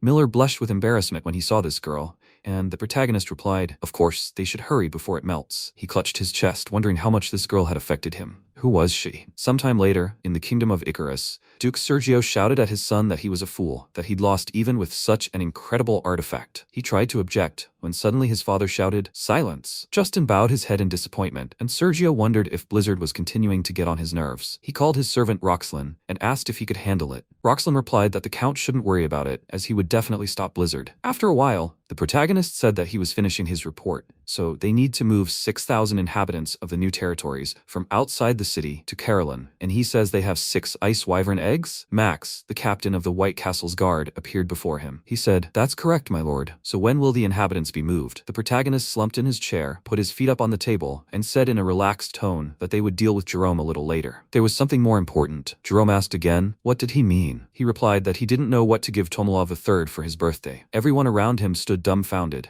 and the protagonist wondered why they were all reacting so strangely. His gift had to be better than Count Icarus's, at the very least, right? If they had any good suggestions, they should tell him about them. Max asked again, how about Ice Ogre leather? It was popular among merchants and winter was coming. His Majesty would be delighted to receive it. The protagonist wondered if that was too simple. Did they have any other ideas? One of his subordinates raised his hand and asked what about flowers. The protagonist was dumbfounded and angrily asked if he was joking. The man replied that he meant unusual flowers, and ice flowers only bloom during the Carlin, so they were truly special. Jerome adjusted his glasses and remarked that these flowers only grow in extreme cold and would hardly be able to be cultivated in the capital. Schwart also joined the conversation and said, in that case, they have no choice but to give this. Everyone was surprised and asked, this? He replied, this, when suddenly a subordinate burst into their office and shouted, my lord, he can't take it anymore. It was Jake, shouting that he couldn't take it anymore. Those idiots have blocked all the roads. Mudok grew sad and said boredly, what are you talking about, Jake? He should explain everything in more detail. He's talking about the head of the city of Tot, Roxlin. Until now, they've been paying unfair tolls and usage fees, but now he's completely blocked their road. The protagonist asked if they couldn't go around or fly in on ice wyverns. He replied that they have carrying capacity limits, so they need to go by land. Jerome explained that to get from Carlin to the capital, they would need to cross the city of Tot. Since they don't know they have ice wyverns, they must have blocked their routes to Earth. Blocking routes just before a celebration reserved for the aristocracy means their goal is likely to prevent them from visiting this city. The protagonist surmised that he must be hiding something.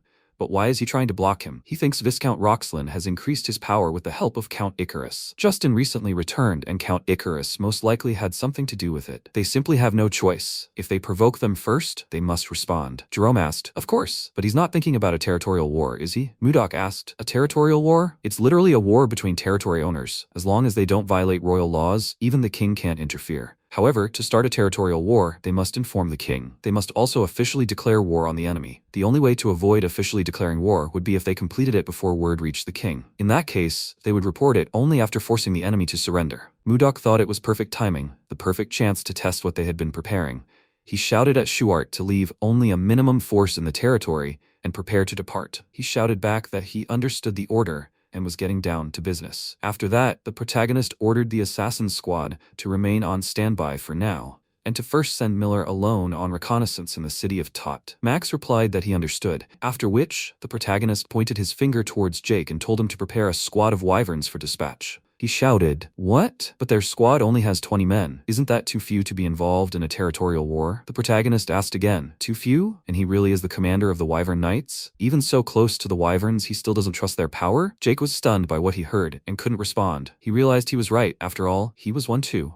But his wyverns weren't weak. They would show their enemies the power of the wyverns. After the speech, the protagonist turned to Jerome and said that for the tyranny against the inhabitants of Carolyn and the blocked routes, he must declare war. Jerome replied that he refused, and Mudok repeated that he had said so, when he suddenly turned around and asked what he had just said. Jerome replied that it was a bet with an uncertain outcome, and risking the lives of their people was too reckless. Viscount Roxland still held 6,000 undelivered citizens as hostages. If they attacked first, they could be in danger. Moreover, the forces of the city of Tot outnumbered theirs tenfold. If Tot received support from Count Icarus, they would be in an even worse position. Mudok replied that they needed 2 days before they could respond. They would have already ended the war in those 2 days. Jerome was dumbfounded by this, his mouth hanging open in surprise, and then began shouting, "How could they do this in 2 days? That was simply impossible." The protagonist passed him and informed him that he was the strategist, so he shouldn't show any doubts in front of the troops. Jerome turned away from him and thought, yes, since it was him, he could exceed his expectations and perform another miracle. The protagonist left the room and announced that they must prepare Lilith for him. After these words, he turned to the soldiers when he stepped outside and declared that this was a declaration of war on Carolyn. Sometime later, all the prisoners were being led out of the palace with their hands bandaged, and one of the men asked what they were accusing him of. The knight held his sword to his throat and announced that they would arrest everyone from Carolyn. This was the Viscount's order. The subordinate reported that they had detained all the inhabitants of Carolyn, as ordered. The Viscount asked again if there was anything unusual. The knight replied that the merchants who had previously gathered at the palace gates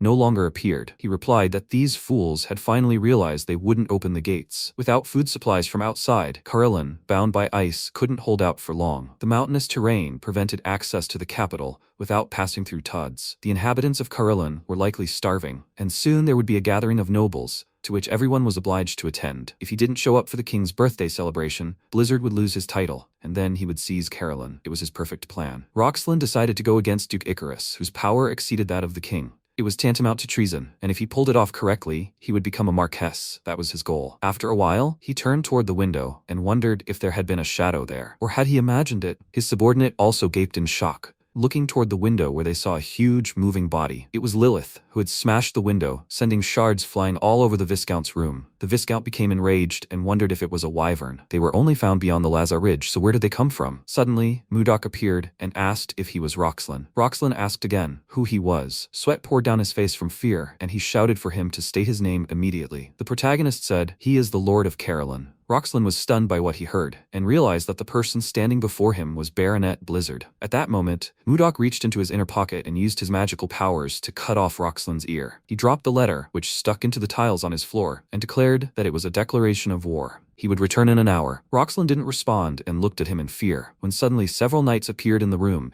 and asked if he was safe. Roxland looked toward the vanished enemy and at the broken window. The protagonist, along with Lilith, headed away from the city. One of the knights was stunned and screamed, "It's a wyvern! What's it doing here?" Roxland lowered his gaze and turned to his subordinate, then angrily punched him in the face. The knight fell to the ground and, rising slightly, blood trickling from his mouth, asked, "What's going on?" He kicked him in the stomach again and shouted that they were useless scum. All they knew how to do was collect their pay. Where were they when he was attacked? He was furious and turned to the other knights to burn it, tell them to dress the captured Tods in military uniforms and give them weapons. His subordinate asked, "He meant combat gear?" Roxland confidently answered, "Yes," then said with a furious expression that he wanted to see Blizzard's face when he realized he had killed his own people with his own hands. His subordinate was dumbfounded with fear, and there was an awkward silence in the room for a while. Then Roxland grabbed the letter and shredded it into tiny pieces, shouting that he must frame him. How dare he start a war with him? Tell everyone to inform the Todd's Knights that from this moment on, he declares war on the Carolyns. The one who distinguishes himself most will receive a generous reward. The knights rejoiced at this opportunity and shouted with delight. Meanwhile, behind the protagonist, his subordinate, Miller, asked, Did he hear that? He clasped the magic stone in his hands and said, yes, it was all clear and distinct. After some time, fighters appeared at every turn around the city. Many people trembled with fear and terror. A girl and a child trembled with fear, and Roxlin, with a fierce expression, mentally expected Blizzard to give the order to kill his people and experienced despair. Suddenly, several wyverns arrived on the kingdom's territory. The protagonist, standing on his Lilith,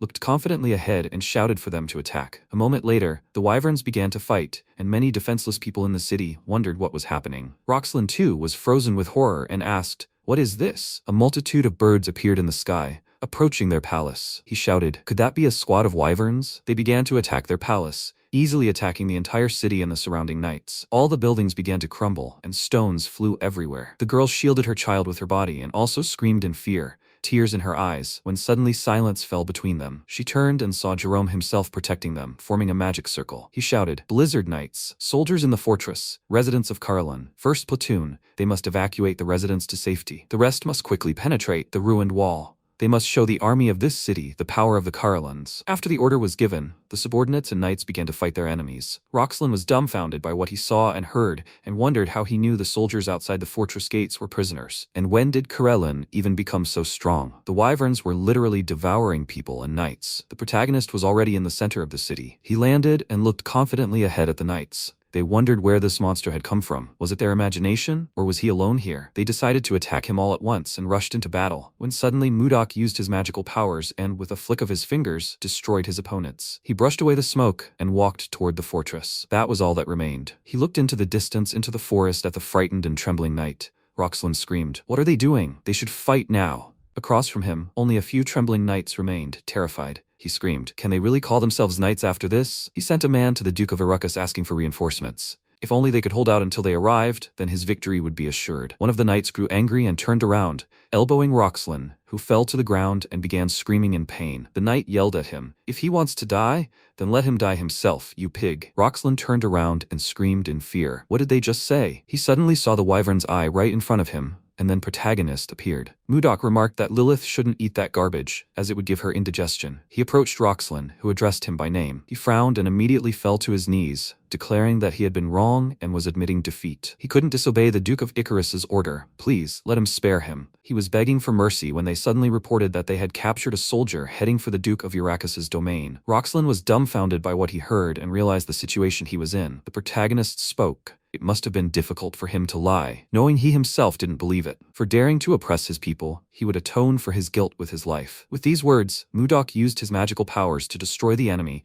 and directed a bright beam of light in his direction. Jake was dumbfounded, wondering if he had really repelled the Lord's attack. Mudok turned and asked what he was doing. It turned out to be Jerome, standing nearby, using a magic ball. Jerome addressed him by name and informed him that no matter how terrible a crime a noble might commit, the right to decide whether he deserves to live or die belonged solely to the king. The protagonist frowned and continued listening to Jerome, who declared that if he killed the Viscount now, their situation would become extremely difficult. Roxlin shouted that he was absolutely right, that he was completely ignorant. The protagonist realized it was time for him to appear, and yet he did. It was Wolmer, Roxlin's servant. At that moment, Roxlin rejoiced and shouted that he was an incredible fool. Did he really think he'd sent a messenger only to Duke Icarus? Territorial wars should be reported to His Majesty and conducted under the supervision of a representative of the royal family. But he hadn't reported it to the kingdom, so he sent his Wolmer. It seemed he wanted to secure the king's surrender before the king learned of it. His plans will be ruined by his own arrogance. He laughed, and Jerome was dumbfounded, realizing that this simply couldn't be true. There were bound to be soldiers on the road to the capital. How had he managed to get past them? The protagonist frowned,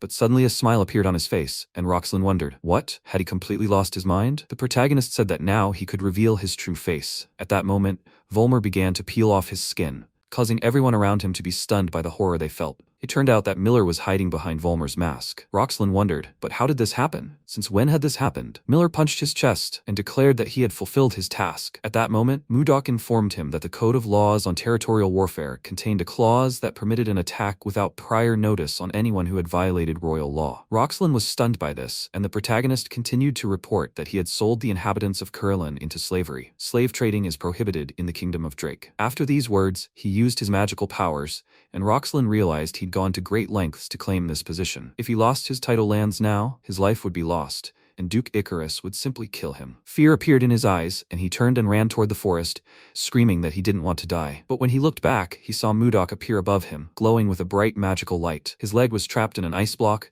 unable to escape, and he screamed, "My leg!" The protagonist clenched his fist and urged him to grit his teeth, when suddenly Roxlin froze in fear, and a moment later, fell from a powerful blow to the eye and flew far away. Much blood was spilled from the blow, and he collapsed on the ground nearby. Mudok looked closely at his immobilized body, as did all his subordinates, and turning around, he declared that it was Karalun who had won this war. He smiled, and everyone around him rejoiced at this outcome. After a moment, everything quieted down. Things proceeded quite smoothly. Roxlin, having lost everything he owned, was exiled from his lands, and a few days later, he went missing. Tot was annexed to the Karalans, and he intended to entrust the management of the new administrative district to Jerome, but he replied that he absolutely did not want to do it. He had enough work without it, and if he included this in his duties, he would organize a strike. Mudok asked again, "But if not Jerome, then who should he appoint for this post?" He thought for a moment and suddenly realized he had the perfect candidate. Thus, on Jerome's advice, Roxlin's former vassal, Volmer, was appointed head of the Tods. Meanwhile, Volmer was behind bars, and the protagonist, of course, could not fully trust him, so he introduced 2 knights who would send him a report every day. And that moment had arrived. The birthday of Tomilov III. The kingdom of Drake looked quite festive. The weather was beautiful outside, and one of the knights standing at the entrance said he wanted to join in the festivities. A second knight standing nearby replied that he should be patient, as their additional payment for their work would be coming soon. Suddenly, he noticed a shadow appearing above him and wondered where it was coming from. A multitude of wyverns arrived, and the knights cried out, "Is that really them?" A monster invasion was underway, and they should hurry to raise the alarm in the city. Mudok, who had arrived in the city, announced that they should stop. He dismounted from his wyvern and announced that he was Baronet Blizzard of Carolyn. The knights asked in surprise, "He's a baronet?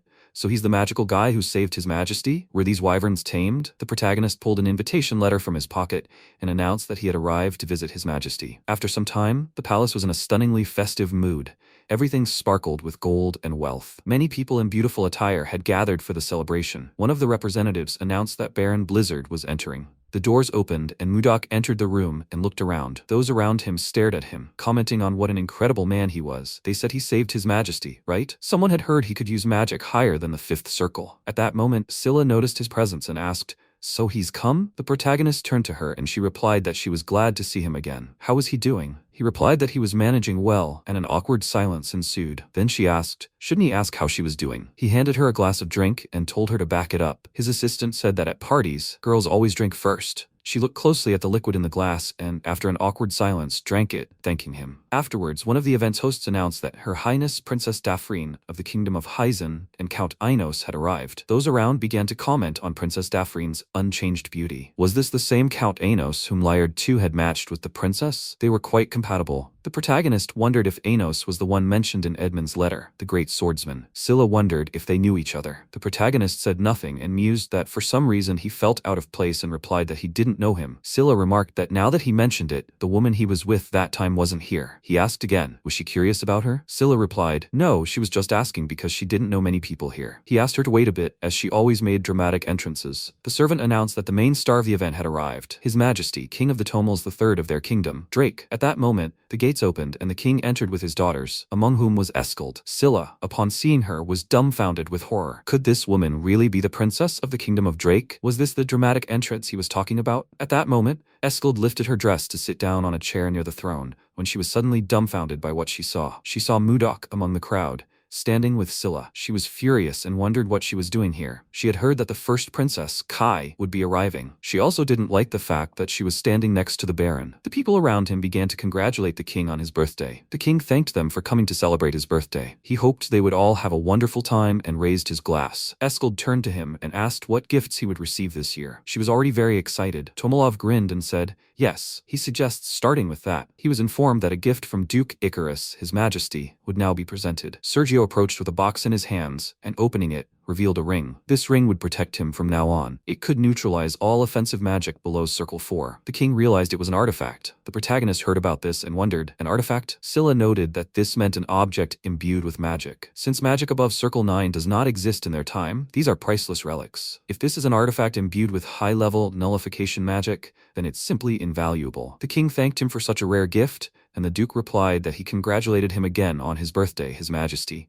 Everything was as expected of Duke Sergio. He had brought something truly incredible. Could there be a gift that could surpass this one? As he pondered this question, He realized that none of the subsequent gifts could outshine the Duke's. At the last moment, Mudok appeared on stage, bowed, and the host announced that Baron Blizzard's final gift would now be presented. It was a large box, and Mudok asked, "Have you been well, your majesty?" The king replied, "Baron Blizzard, I'm glad to see him in good health." He replied that it was all thanks to his grace and revealed that the gift he had prepared was the skin of an ice ogre he had personally hunted. The king took it in his hands and asked again, "Is it the skin of an ice ogre? If so, then was he talking about those ferocious ogres from the northern lands?" Mudok replied that it was indeed so and said it wasn't much, but please accept his sincerity. The king replied, "Thank you." He would make winter clothing from the skin to wear during the cold season. Those around him wondered if it wasn't strange to bring something like this as a gift. How pathetic and inappropriate for a man of low birth. Mudok rose to his feet and said that, in fact, one skin didn't seem enough, so he brought another gift. Everyone was suddenly surprised, and the king was dumbfounded when he saw the unknown items in the box. He asked, "What are they?" Mudok replied with a smile, "They're monster eggs." The king was dumbfounded and asked again, "Monster eggs?" The people around him also began to wonder, why would he give something like that? Sergio shouted that this was extremely disrespectful. "Your Majesty, this was an assassination attempt on the royal family. Guards, what are they doing there? Why are they standing there? Let them throw the Baron out of here." The protagonist stood there without a trace of confusion, and the king suddenly shouted for everyone to stop. A deathly silence fell over the hall, and the king asked if he could inquire about his intentions. Baron Blizzard. He replied that they were ice wyvern eggs, and smiled. The king and Sergio were dumbfounded with horror, and asked again what he had just said. Could it really be true? That ice wyverns were a species of wyvern unique to Caroline, 1.5 times larger than normal wyverns. Attempts had been made to breed and tame them since ancient times, but their ferocious nature and the difficulty of obtaining eggs made this practically impossible. Taming a normal wyvern confers immense power. The story of how the once small kingdom of Zeb, with the help of its wyvern army, conquered neighboring states and transformed them into a vast empire, was a sensational event. Taming ice wyverns would greatly increase the combat power of the Drake Kingdom. He thanked him and asked if he knew that finding eggs wasn't as difficult as raising animals from them. The protagonist calmly replied that it was indeed so. Raising baby ice wyverns is no easy task,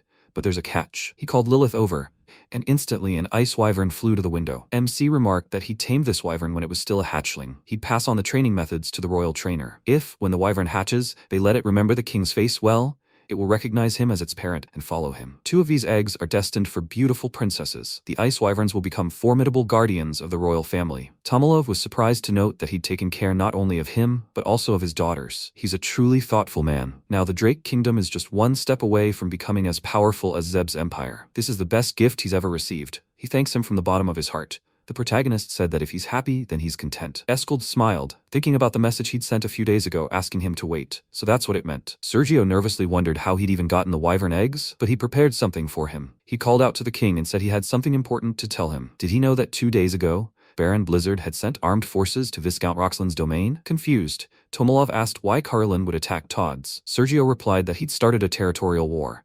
A war started without a report is punishable. For the impudent man who started a war without authorization, he demands severe punishment. The king said that if this were true, the situation would become much more complicated. Eskald worried, wondering what to do. This could ruin public opinion of the baronet. The protagonist called out to Tomilov and asked if slave trading was legal in the kingdom of Drake. He replied that no, it was forbidden. The protagonist pulled out a document and noted that it confirmed Roxland's organization of the slave trade. He had captured its inhabitants and sold them into slavery. His people were traded, and what lord wouldn't be angry? Sergio furiously thought that Roxland was a greedy pig. He had secretly been engaged in the slave trade? Eskald noted that war could be declared against anyone who violated the kingdom's laws without a report. Or was he wrong? Tomilov said that this was a compelling reason, so he would make an exception and waive punishment. He also declared that Todd's was now annexed to the land of Caroline. The princess asked if, since the Blizzard Baronet's territory had increased, he should be granted a new title. The king agreed and motioned for him to approach him. The protagonist approached the throne and knelt. Tomilov declared that from that moment on, he named him Viscount. Sergio, watching this,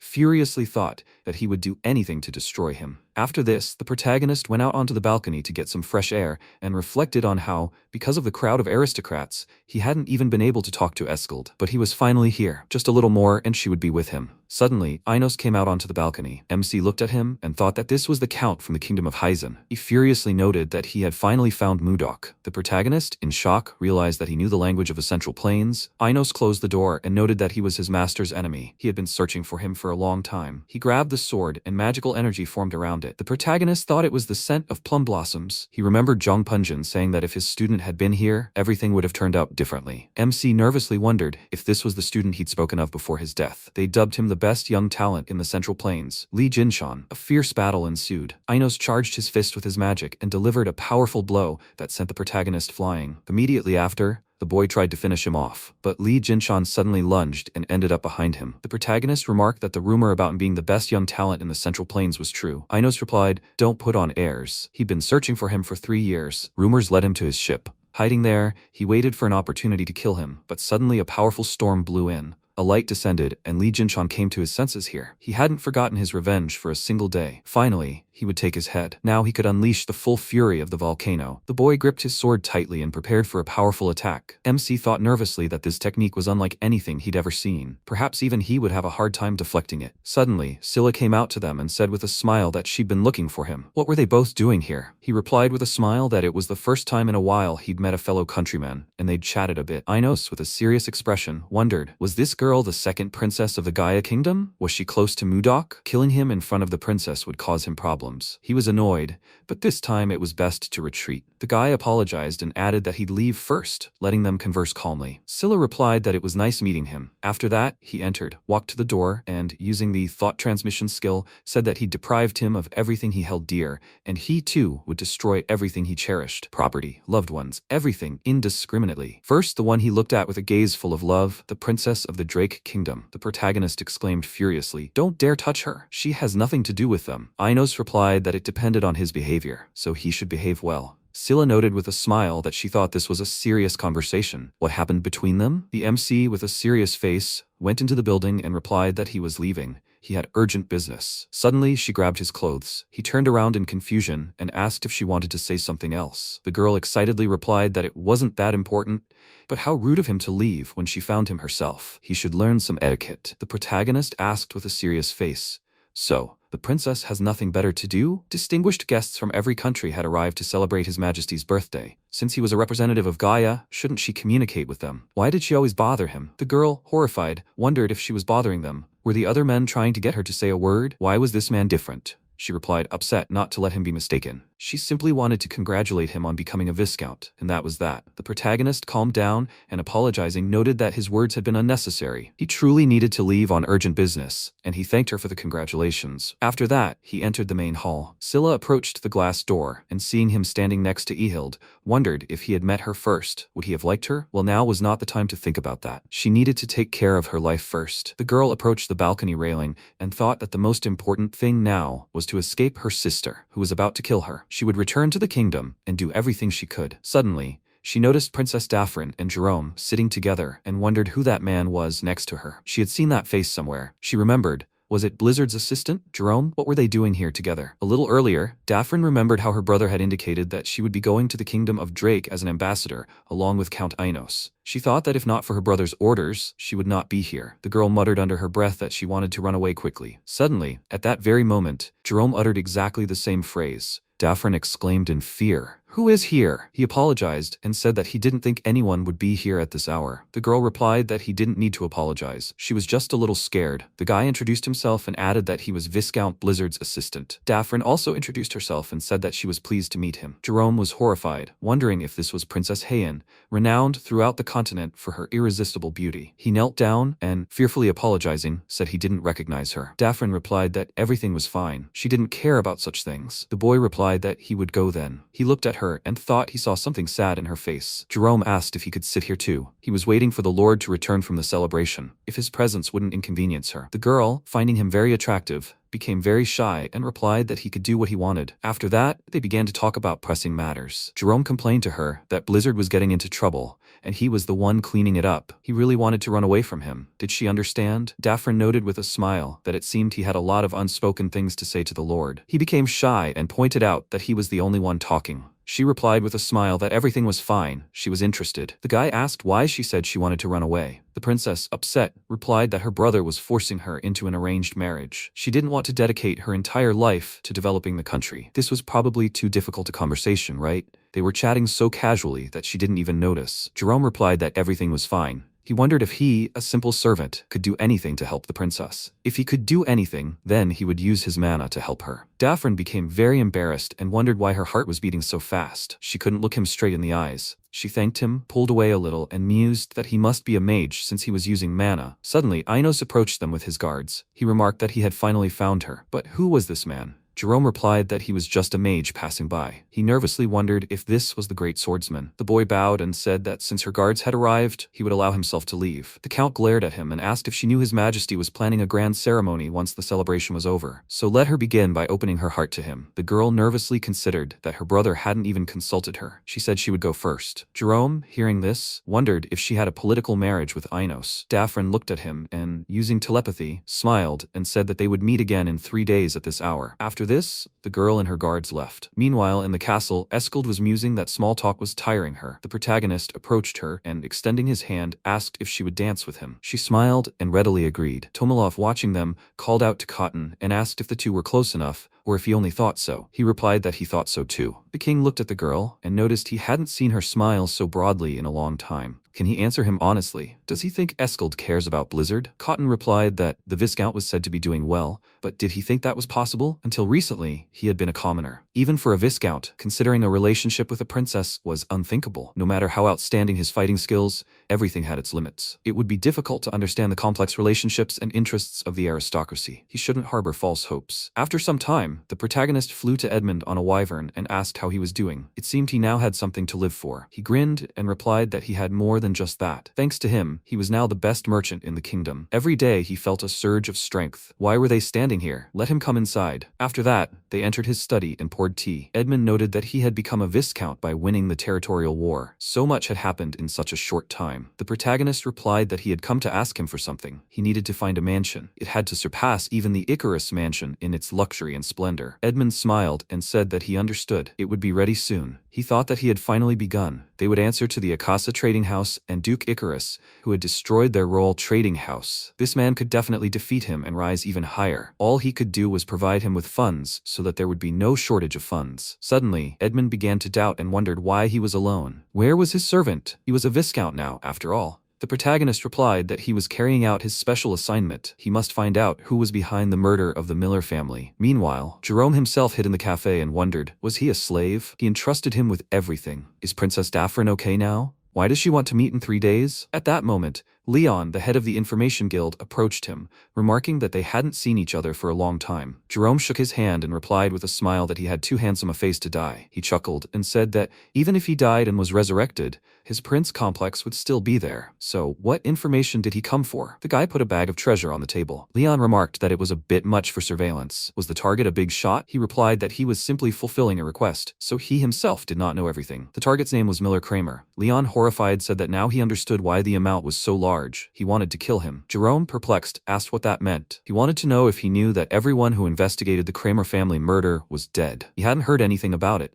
They would pretend their conversation never happened. Jerome slammed the table and said he'd pay double if he got the information. Leon paused and remarked that it had been over 10 years. Maybe everything was fine now. It'd see what they could do. Jerome sat down and wondered what had happened to the Kramer family. Even Leon, the head of the Information Guild, was afraid. Was someone truly dangerous involved? After some time, he met with the protagonist and explained that the Kramers had held the title of Count. Miller was the second son, and their family was famous and influential in the kingdom. 10 years ago, the entire family was poisoned, and only Miller was lucky enough to survive. The protagonist asked if they'd managed to find the killer. Jerome agreed, and added that it was a certain Baron Gideon. Edmund suddenly noted that the Baron probably wasn't the main culprit. He was just a puppet in his hands. There was a real culprit who had ordered their poisoning. Sometime later, when it was already dark, Miller was thinking that today he would kill Baron Gideon and complete his revenge. Suddenly, the others came to him. Confused, he asked why his lord had come at such a time. Edmund introduced himself and remarked that he remembered him as a child. He had grown very much. Count Kramer supported them. Let him tell what really happened that day. It was true that Baron Gideon poisoned them, but the one who ordered it was Duke Icarus. Miller, perplexed, said that this could not be. What benefit did he have in Kramer's disappearance? Edmund replied that the largest trading association in the kingdom was Akasa.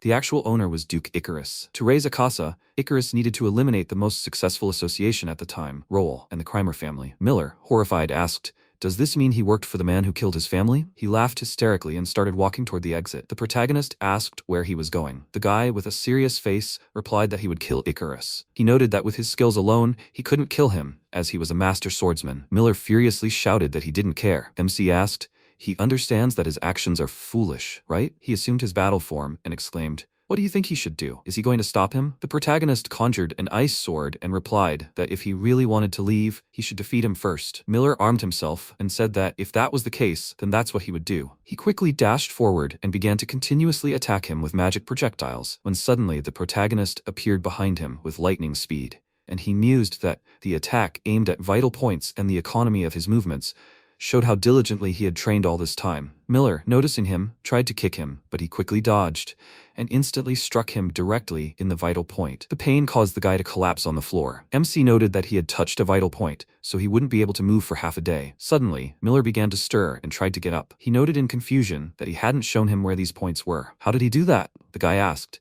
"Didn't he just show him?" The protagonist wondered, surprised, that he had copied something he had only seen for a moment. Miller tried to stand up completely, but ultimately fell to the floor and lost consciousness. He called out to Edmund and noted that he had lost consciousness, so he should carry him to his room. And when he came to his senses, he should find him. The merchant asked if he was going to punish him. MC replied that no, starting tomorrow, he would personally teach him how to hit vital points. As expected, his eyes were right. Miller is a diamond in the rough with exceptional talent. With proper training, he could become a first-class assassin. Of course, it will be a long road. Suddenly, the crystal on his belt glowed. The protagonist took it in his hand and asked, "What happened?" Escald contacted him, asking for help and adding that it was very cold here. He screamed in horror. "Where is she now?" Not hearing an answer, the protagonist quickly set off on his way and asked her to wait a little. Where could she be? Although it was only slightly cool now, Escald had said she was cold. If so, he needed to find the coldest spot nearby. Chances were high that she was there. He scanned the area with his eyes and, looking at the house, wondered what he'd found. MC then quickly ran there and, seeing the girl, asked if she'd accidentally locked herself in. She replied that she'd come to check on the ice wyvern eggs he'd given her, but hadn't been able to get out. He pointed out that he'd also said that the barn where the eggs were kept had a temperature-lowering spell cast on it.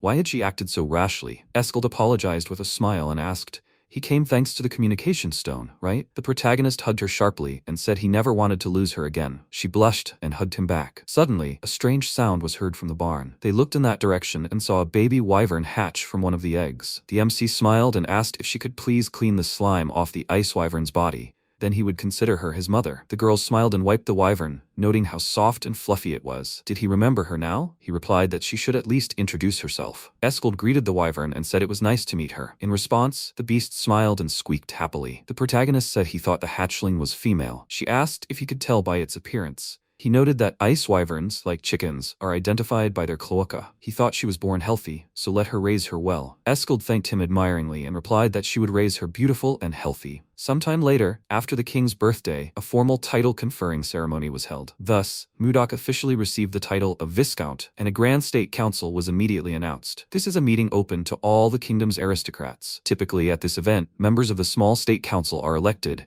and the affairs of the aristocrats are considered separately. When the day arrived, Tomilov announced that the first item on the agenda for the current Grand State Council was the election of members of the small state council. If they had anyone in mind, they should raise their hand and name one. Arista raised his hand and said he recommended Duke Icarus. Another baron also raised his hand and said he recommended Count Slave. MC, watching this, thought it was harsh. It was clear without words who was in Icarus's retinue and who was loyal to the king. Now that he had become a Viscount, there was no one who could recommend him. Suddenly, Sergio raised his hand and said that he recommended Viscount Blizzard. He had demonstrated his abilities well. He believed he was qualified to become a member of the small state council. Or did anyone object? The other barons began to support him in surprise. Escald wondered in disbelief that he had first sent the Viscount to the northern lands, and now he was recommending him for membership in the council. What was he planning? Sergio, with a sly smile, said it was a unanimous decision. He congratulated him on joining the royal circle. He reflected that the small state council met weekly, so once a member, he wouldn't be able to travel far abroad. And here he had a multitude of people serving as his eyes and ears. Now he had no need to expand his sphere of influence. Let him try his best, while the web tightens around his neck. Sometime later, Escald, sitting in her room, reflected on how after the meeting she had signaled him to come to her room, but he hadn't come.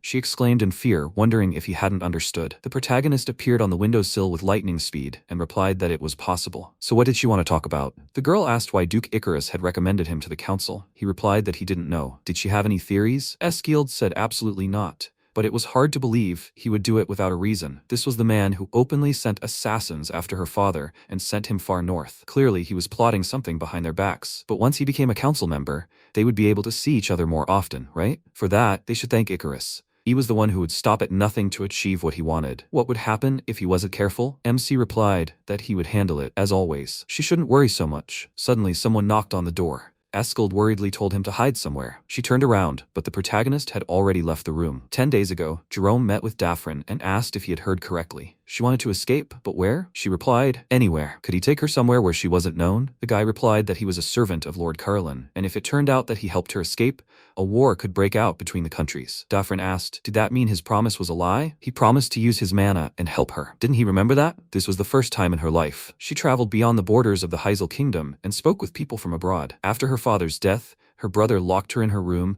and allowed her out only for special occasions. No matter how beautiful her clothes or delicious her food, the word freedom was unknown to her. And then came her political engagement to Count Inos. She tried to love him, but he was nothing more than her brother's devoted dog. He was a man who cared nothing for her feelings and thoughts. He looked at her in that way, a cold gaze, like her brothers, who saw her as nothing but an object. The only person who had ever looked at her differently was him, and only him. She apologizes for causing inconvenience. It was naive of her to take that promise to heart. The princess burst into tears and, after saying goodbye, began to leave. Jerome stopped her and said that after all, no. Or maybe he could do it? No. After all, it wouldn't work. The boy hesitated again and stopped her again. Daphne exclaimed angrily, will he do it or not? Let him just say it. The boy agreed and wondered why she had suddenly changed. The girl smiled and thanked him. He said he would tell her the meeting place. In 10 days, he would wait until sunset on the 3rd floor of the Blue Cat Cafe east of the castle. No one could find out about this. They hadn't seen each other or spoken today. Afterwards, Jerome came to the protagonist's office and said he was going to Todd's for an inspection. He asked if he wanted to go alone. The boy agreed and excitedly added that he needed to check on Wolmar's handling. The protagonist noted that everything was correct. It was important. Fine, let him go first. He would also come after the next meeting. Jerome exclaimed that no, even on horseback, the journey would take at least 5 days. It would interfere with his attendance at the small state council. He would compile a report after the trip. He replied that it would take a day to get there on a wyvern. So what was he talking about?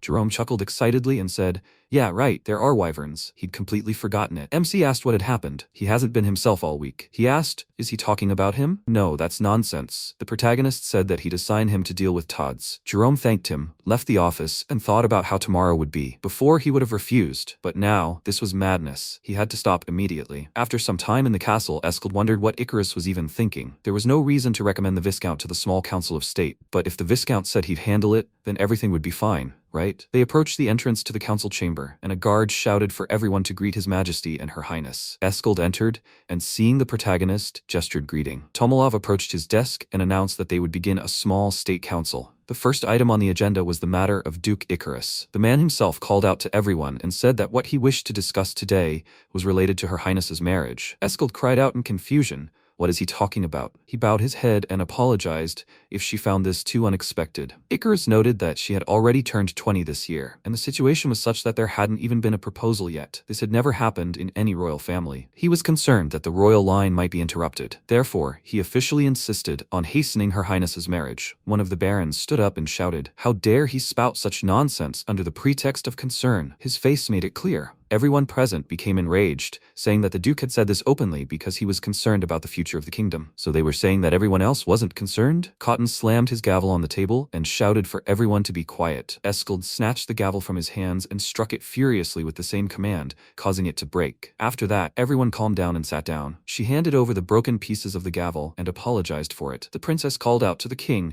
and asked why he wasn't saying anything. He replied that she should sit down. Askell asked if he agreed with this. Hadn't he promised that she could choose her own husband? Tomilov shouted menacingly that this was the fate of all royal children. She should stop this infantilism. The princess grew angry and started to leave the hall. Cotton called out to her and pointed out that the meeting was not over yet. She left silently, without even closing the door. Sometime later, Askell, sitting in her room with Lencia, asked what she should do now. The only person she liked was the Viscount. She replied that nothing had been decided yet.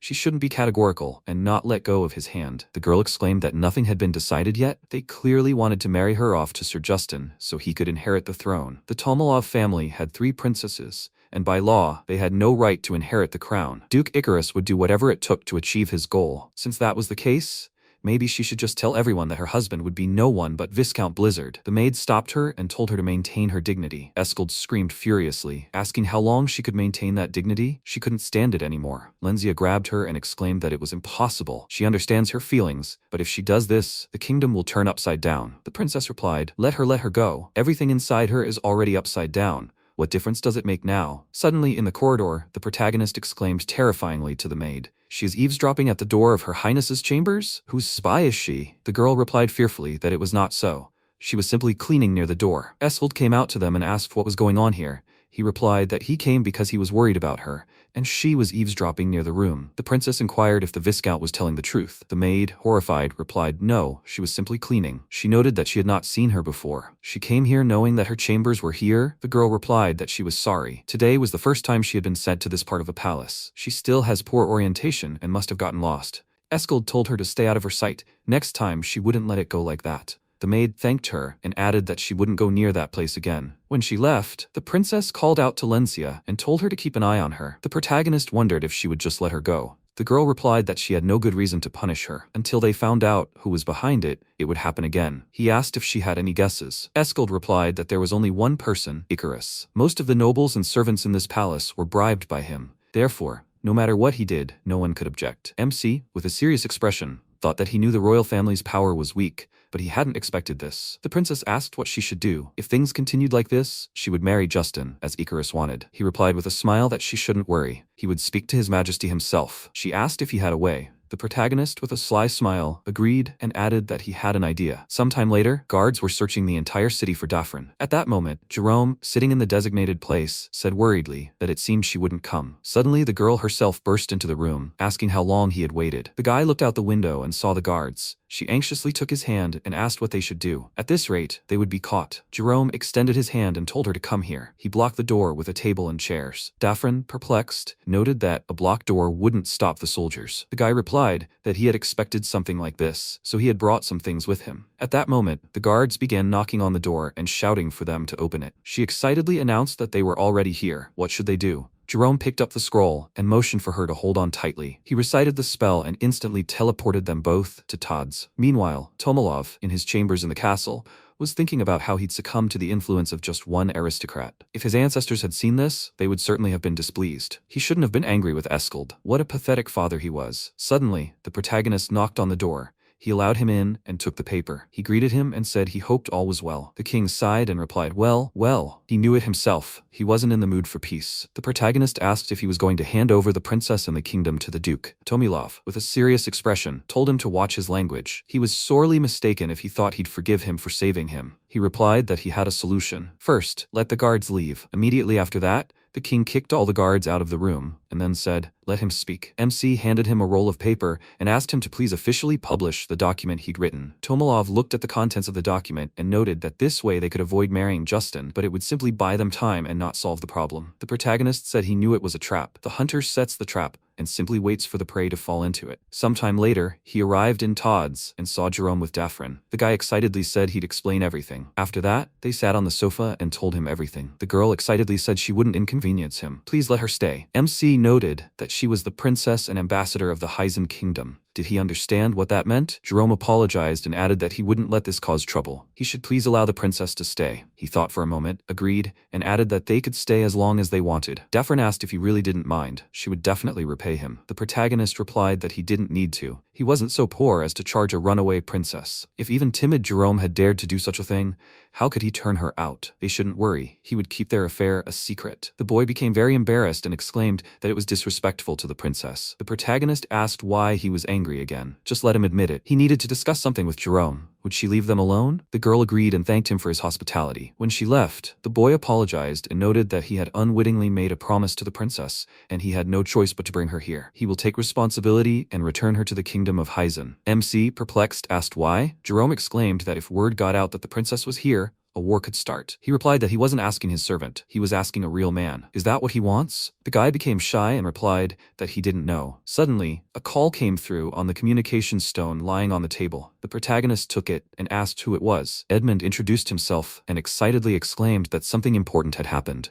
Princess Daphne of the kingdom of Hyzen had been kidnapped. Count Inos had appealed to His Majesty for help, and now the entire kingdom was buzzing like a disturbed beehive. He replied that he already knew about it. If he had nothing more to say, he would hang up. Edmund said there was more. His Majesty had published a document with the official conditions for marriage with Princess Eskild. The protagonist replied that he knew about that too. He'd written the document and given it to the king. If that was all, he'd disconnect. Jerome, perplexed, asked what was going on. He explained that he'd set traps to catch his prey. Now he was waiting for him to take the bait. MC reflected that Sergio had been doing whatever he wanted in the kingdom up until now, but that wouldn't continue. After a while, the Duke himself angrily exclaimed that the princess had announced she would only marry a young aristocrat who would bring glory to the kingdom within a year. How could they just announce such conditions without prior approval? Gideon replied that, as they say, a cornered mouse will kill a cat. Sir Justin, unless he manages to achieve glory, would hardly even become a candidate, but they didn't have to force him to meet those conditions. Why don't they simply eliminate everyone who fits the bill? Currently, only the eldest son of the Count's House of Slave, John, and Viscount Blizzard meet the condition. He will send an assassin to the former. The Duke inquired what to do with the main character. Gideon replied that he had received some information. If His Grace manages this correctly, they can push Blizzard and Princess Eskild to the brink of disaster. The next day they began a meeting in the castle. Cotton said the first question was the Viscount's new appointment. Did anyone have any suggestions? Sergio raised his hand and said that Blizzard had proven his mastery in martial arts, and as far as he knew, due to Lord Logan's injury, the position of deputy head of the Order of the Phoenix was vacant. He would like to propose the Viscount take the position of deputy head. MC reflected on the fact that the Order of the Phoenix was the strongest knightly order in the kingdom, commanded by Count Torrio. It was an elite order. If someone was truly good,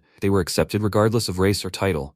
So even among the top-notch squads, it was considered the best. But it was unlikely that Sergio would give him a good position. What was the catch with the Order of the Phoenix? The protagonist thanked him with a smile and said he was far from perfect, but he would fulfill the duty entrusted to him. The Duke chuckled and remarked that he was the very picture of modesty. Who, if not him, could handle this? Another suggestion occurred to him. Did the king know that strange rumors were circulating in the castle? A week ago on Monday night, someone had seen Princess Eskild and the Viscount leaving the barn together. Everyone immediately tensed at the news. MC nervously wondered if this was the very day he had saved her from freezing. Tomalov inquired if this was true. He calmly agreed. The king furiously asked how this was possible, a man and a woman in a barn at night. He had to explain himself immediately. The protagonist replied that Her Highness had gone into the barn late that night to check on an ice wyvern egg and had found herself locked inside. He had simply saved her. Sergio asked who could confirm this. According to witnesses, they were in each other's arms. Did he deny that too? The protagonist responded angrily. He would ask him to refrain from further insults to the princess and his honor. Nothing had truly happened between them that day. The Duke said he wanted to believe him, but words alone were not enough to convince people. If word spread beyond the palace and people began to doubt the princess's chastity, it would be bad. Tomalov angrily slammed the table, stood up,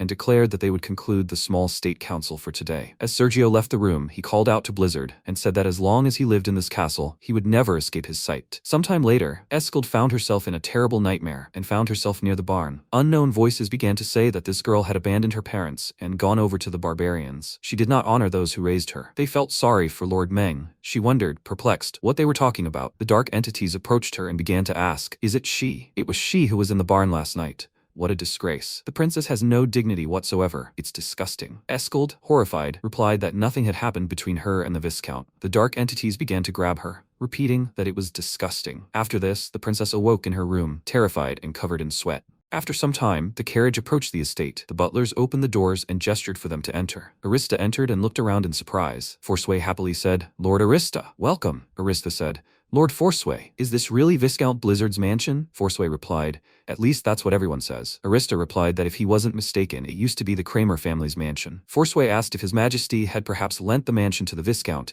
in gratitude for saving him. Of course, how could he have bought such an expensive mansion? Even Duke Icarus couldn't afford such a thing. At that moment, the butler entered the hall and ordered everyone to greet Viscount Blizzard. Everyone froze in anticipation.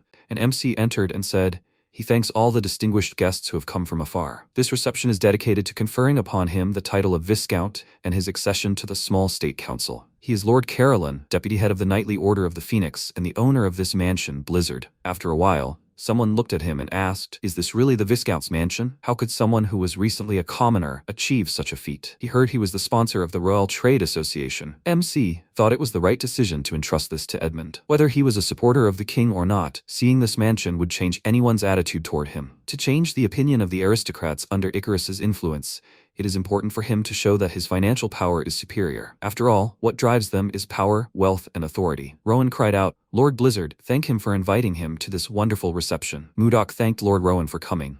he said, but the princess is nowhere to be seen. MC replied, she said she couldn't come because she was feeling unwell. Rowan said with a slight mockery, I wonder what events caused her to feel unwell. The guy behind him laughed, and MC frowned in irritation. Rowan said, he knows, sir. There have been rumors lately about his relationship with the princess. Is it true? MC clenched his fist in irritation, when suddenly, Vincent appeared in front of him and ordered him to take his words back. Isn't insulting the princess a mockery of the royal family? If this reaches His Majesty's ears, it won't end with an easy reprimand. Rowan turned around discontentedly and said, they'd better take care of their own territories. The guy told him to go. Vincent said, they started spending time with Duke Icarus, and seemed to have decided that they were something. He ordered Viscount Blizzard not to take it to heart. MC looked at his hands and said, thank you, Baron Vincent. If it weren't for him, he might have lost his temper and killed them. Vincent laughed loudly and said, Sir Blizzard, and he turns out to be a funny guy. This is an incredibly funny joke. Mudok looked at him puzzled and said, but this is not a joke. Vincent said that as a resident of the kingdom, he cannot silently listen to insults addressed to the princess. MC asked, by the way, is there something wrong in their territory? Vincent grabbed his head and asked, is it because of Lord Rowan's words? Monster attacks have been happening for several months. Despite the fact that they have erected fences and strengthened security measures, victims continue to appear. He feels guilty before his subjects. MC asked, did they ask for help? Vincent said, well, even the royal army could not cope with them. He must solve the problems of his land himself. Mudok said, it seems that this is the first thing he will do as the deputy head of the Order of the Phoenix. His first mission is to suppress the monsters in Baron Vincent's territory. He looked at him in surprise and thought, he will help him exterminate monsters in small holdings with absolutely no benefit to himself. And with the support of the Knights of the Order of the Phoenix, Vincent bowed and said, thank you, truly thank you. MC replied that it was the Baron's kindness that helped him engage the knights. He looked at the burning spot on his chest, and turning around, said that he had urgent matters to attend to. He would be going. They would see each other during the campaign, Lord Vincent. He left the hall, took out the crystal, and asked what had happened. Jerome replied, Lord, they had caught him. The first target, as expected, was the eldest son of the slave family. MC asked where the killer was now. He replied, in the basement of the outbuilding at the back of the mansion. After a while, he began to descend into the basement, holding a lantern in his hand. He saw Miller, who had removed the bag from the tied-up man's head. He said that he had paralyzed him with the technique he had taught him. It looked like his acupressure points had been properly sealed. MC asked, had they removed the poison? Miller replied, yes. The self-destruct poison hidden in the tooth was removed. It had been removed. Mudok released his mana and said, then. He placed his hand on the villain's head and released his mana, causing him to scream loudly. After a while, his body went limp, and then his eyes glowed red. He asked the master to give him an order. Miller asked in surprise, how did he do that? MC folded his arms across his chest and said, let him say his name. The name of the person who commanded him, and all useful information. The guy replied, his name is Sis. He received an order from Duke Icarus to kill John's slave. Mudok exhaled and said, as expected. He ordered Sis to return to Icarus and tell him that the assassination was successful, and to report to him daily about his every move. Sis replied, I understand, master. Miller asked, what is this? A mind control spell? MC replied, it's a spirit magic technique, Mahongan, the art of soul absorption. Miller asked again, soul magic? Mahongan? He asked to teach him this technique too. Mudok replied, no. Mahongan is a brainwashing technique used to select new followers in cults. Unless a person has clearly reached a level of power superior to their opponent, the technique won't work. Even if he teaches it, there's almost no one he can use it on. Miller said sadly, yes. MC folded his arms and told Sis to go. He quickly broke into a run and said, yes, sir. Mudok thought, Icarus, now it's his turn to attack. Sometime later at the estate, Sis asked, Duke, did he summon him? Sergio turned around and asked, did he do everything properly? Sis replied, yes, he dealt with John's slave. Sergio replied, I understand. He can go. Sis bowed and thanked him, and Sergio ordered him to wait. Kirsten, let him check if the suggestion is still working. The spirit appeared in the room and said, yes. He reported that the spell was still working. Sergio wondered if his fears were unfounded. He asked again, yes? He drank the wine to the bottom, leaving a couple of drops and thought, Blizzard, now it's his turn. The next day, news of John's slave's death spread throughout the capital. The reason, a fall from a horse. In their time, such things happen often, but the timing was too bad. Rumors spread quickly like a snowball, but the public couldn't know that John's slave was actually alive, and that this was all Saul Mudok's plan. After a while, MC and Miller were walking through the forest. Miller said thoughtfully, chaos must reign in the capital now. Mudok replied that it was. After all, the only candidate besides him was killed. Everyone is most likely thinking, perhaps Duke Icarus killed him. Miller said he was curious about something. Why can't the truth be revealed right away? The evidence against him is obvious. Can't they catch him now? MC replied that to make it sure, there should be no rush. He is very cautious. If they don't want to let him escape, they need to prepare more thoroughly. But there is a more important reason. Miller looked at him questioningly, and Mudok said, the rumors about Eskald have disappeared. Miller froze in surprise, and MC said, the fire is put out by a bigger fire. Now the topic of discussion was Icarus. Miller watched Mudok go and thought, he only thought about revenge, but this man was looking much further. After a while, they stopped, and Miller said, Something unusual is happening here. MC asked again, is that true? There is definitely something strange behind this. Miller replied, no, that's not what he meant. Mudok looked at him questioningly, and Miller pointed down and said, he's talking about the field. Too clean, as if there were no people here. MC said, but he also knows how to leave no traces. Miller replied, he's a hired killer. And even he, if one of his legs is damaged, will leave traces. MC asked, does he mean he moves through the air? Suddenly, an arrow was aimed at them, and the guys jumped in different directions. MC asked, are those feathers? The enemy jumped onto the roof of the hut and said, so that's where that fishy smell comes from. The dirty people have arrived. The guys looked at him, and Miller asked, didn't he know either Viscount? MC replied, yes, he didn't know. He didn't think Logan would be half human. Logan said, is this the emblem of the deputy head of the Order of the Phoenix? He came on the orders of the head of the Knightly Order? He ordered his death. Miller frowned with displeasure and looked at him from under his brows, thinking, oh my god, he misunderstood. He needs to tell him the truth. MC asked mockingly, what if that's the case? Miller and Logan widened their eyes in confusion upon hearing this. Miller asked, what is he doing? Why is he lying if it makes him angry? MC replied, this is a test to see if he is strong enough to work under him. Logan quickly flew up and drew his arrow. He said irritably, human, he will kill him. He fired his arrow towards MC, who ordered Miller to leave. He drew his sword and thought, so what is he waiting for? A battle with a birdman. What will his fight with a birdman be like?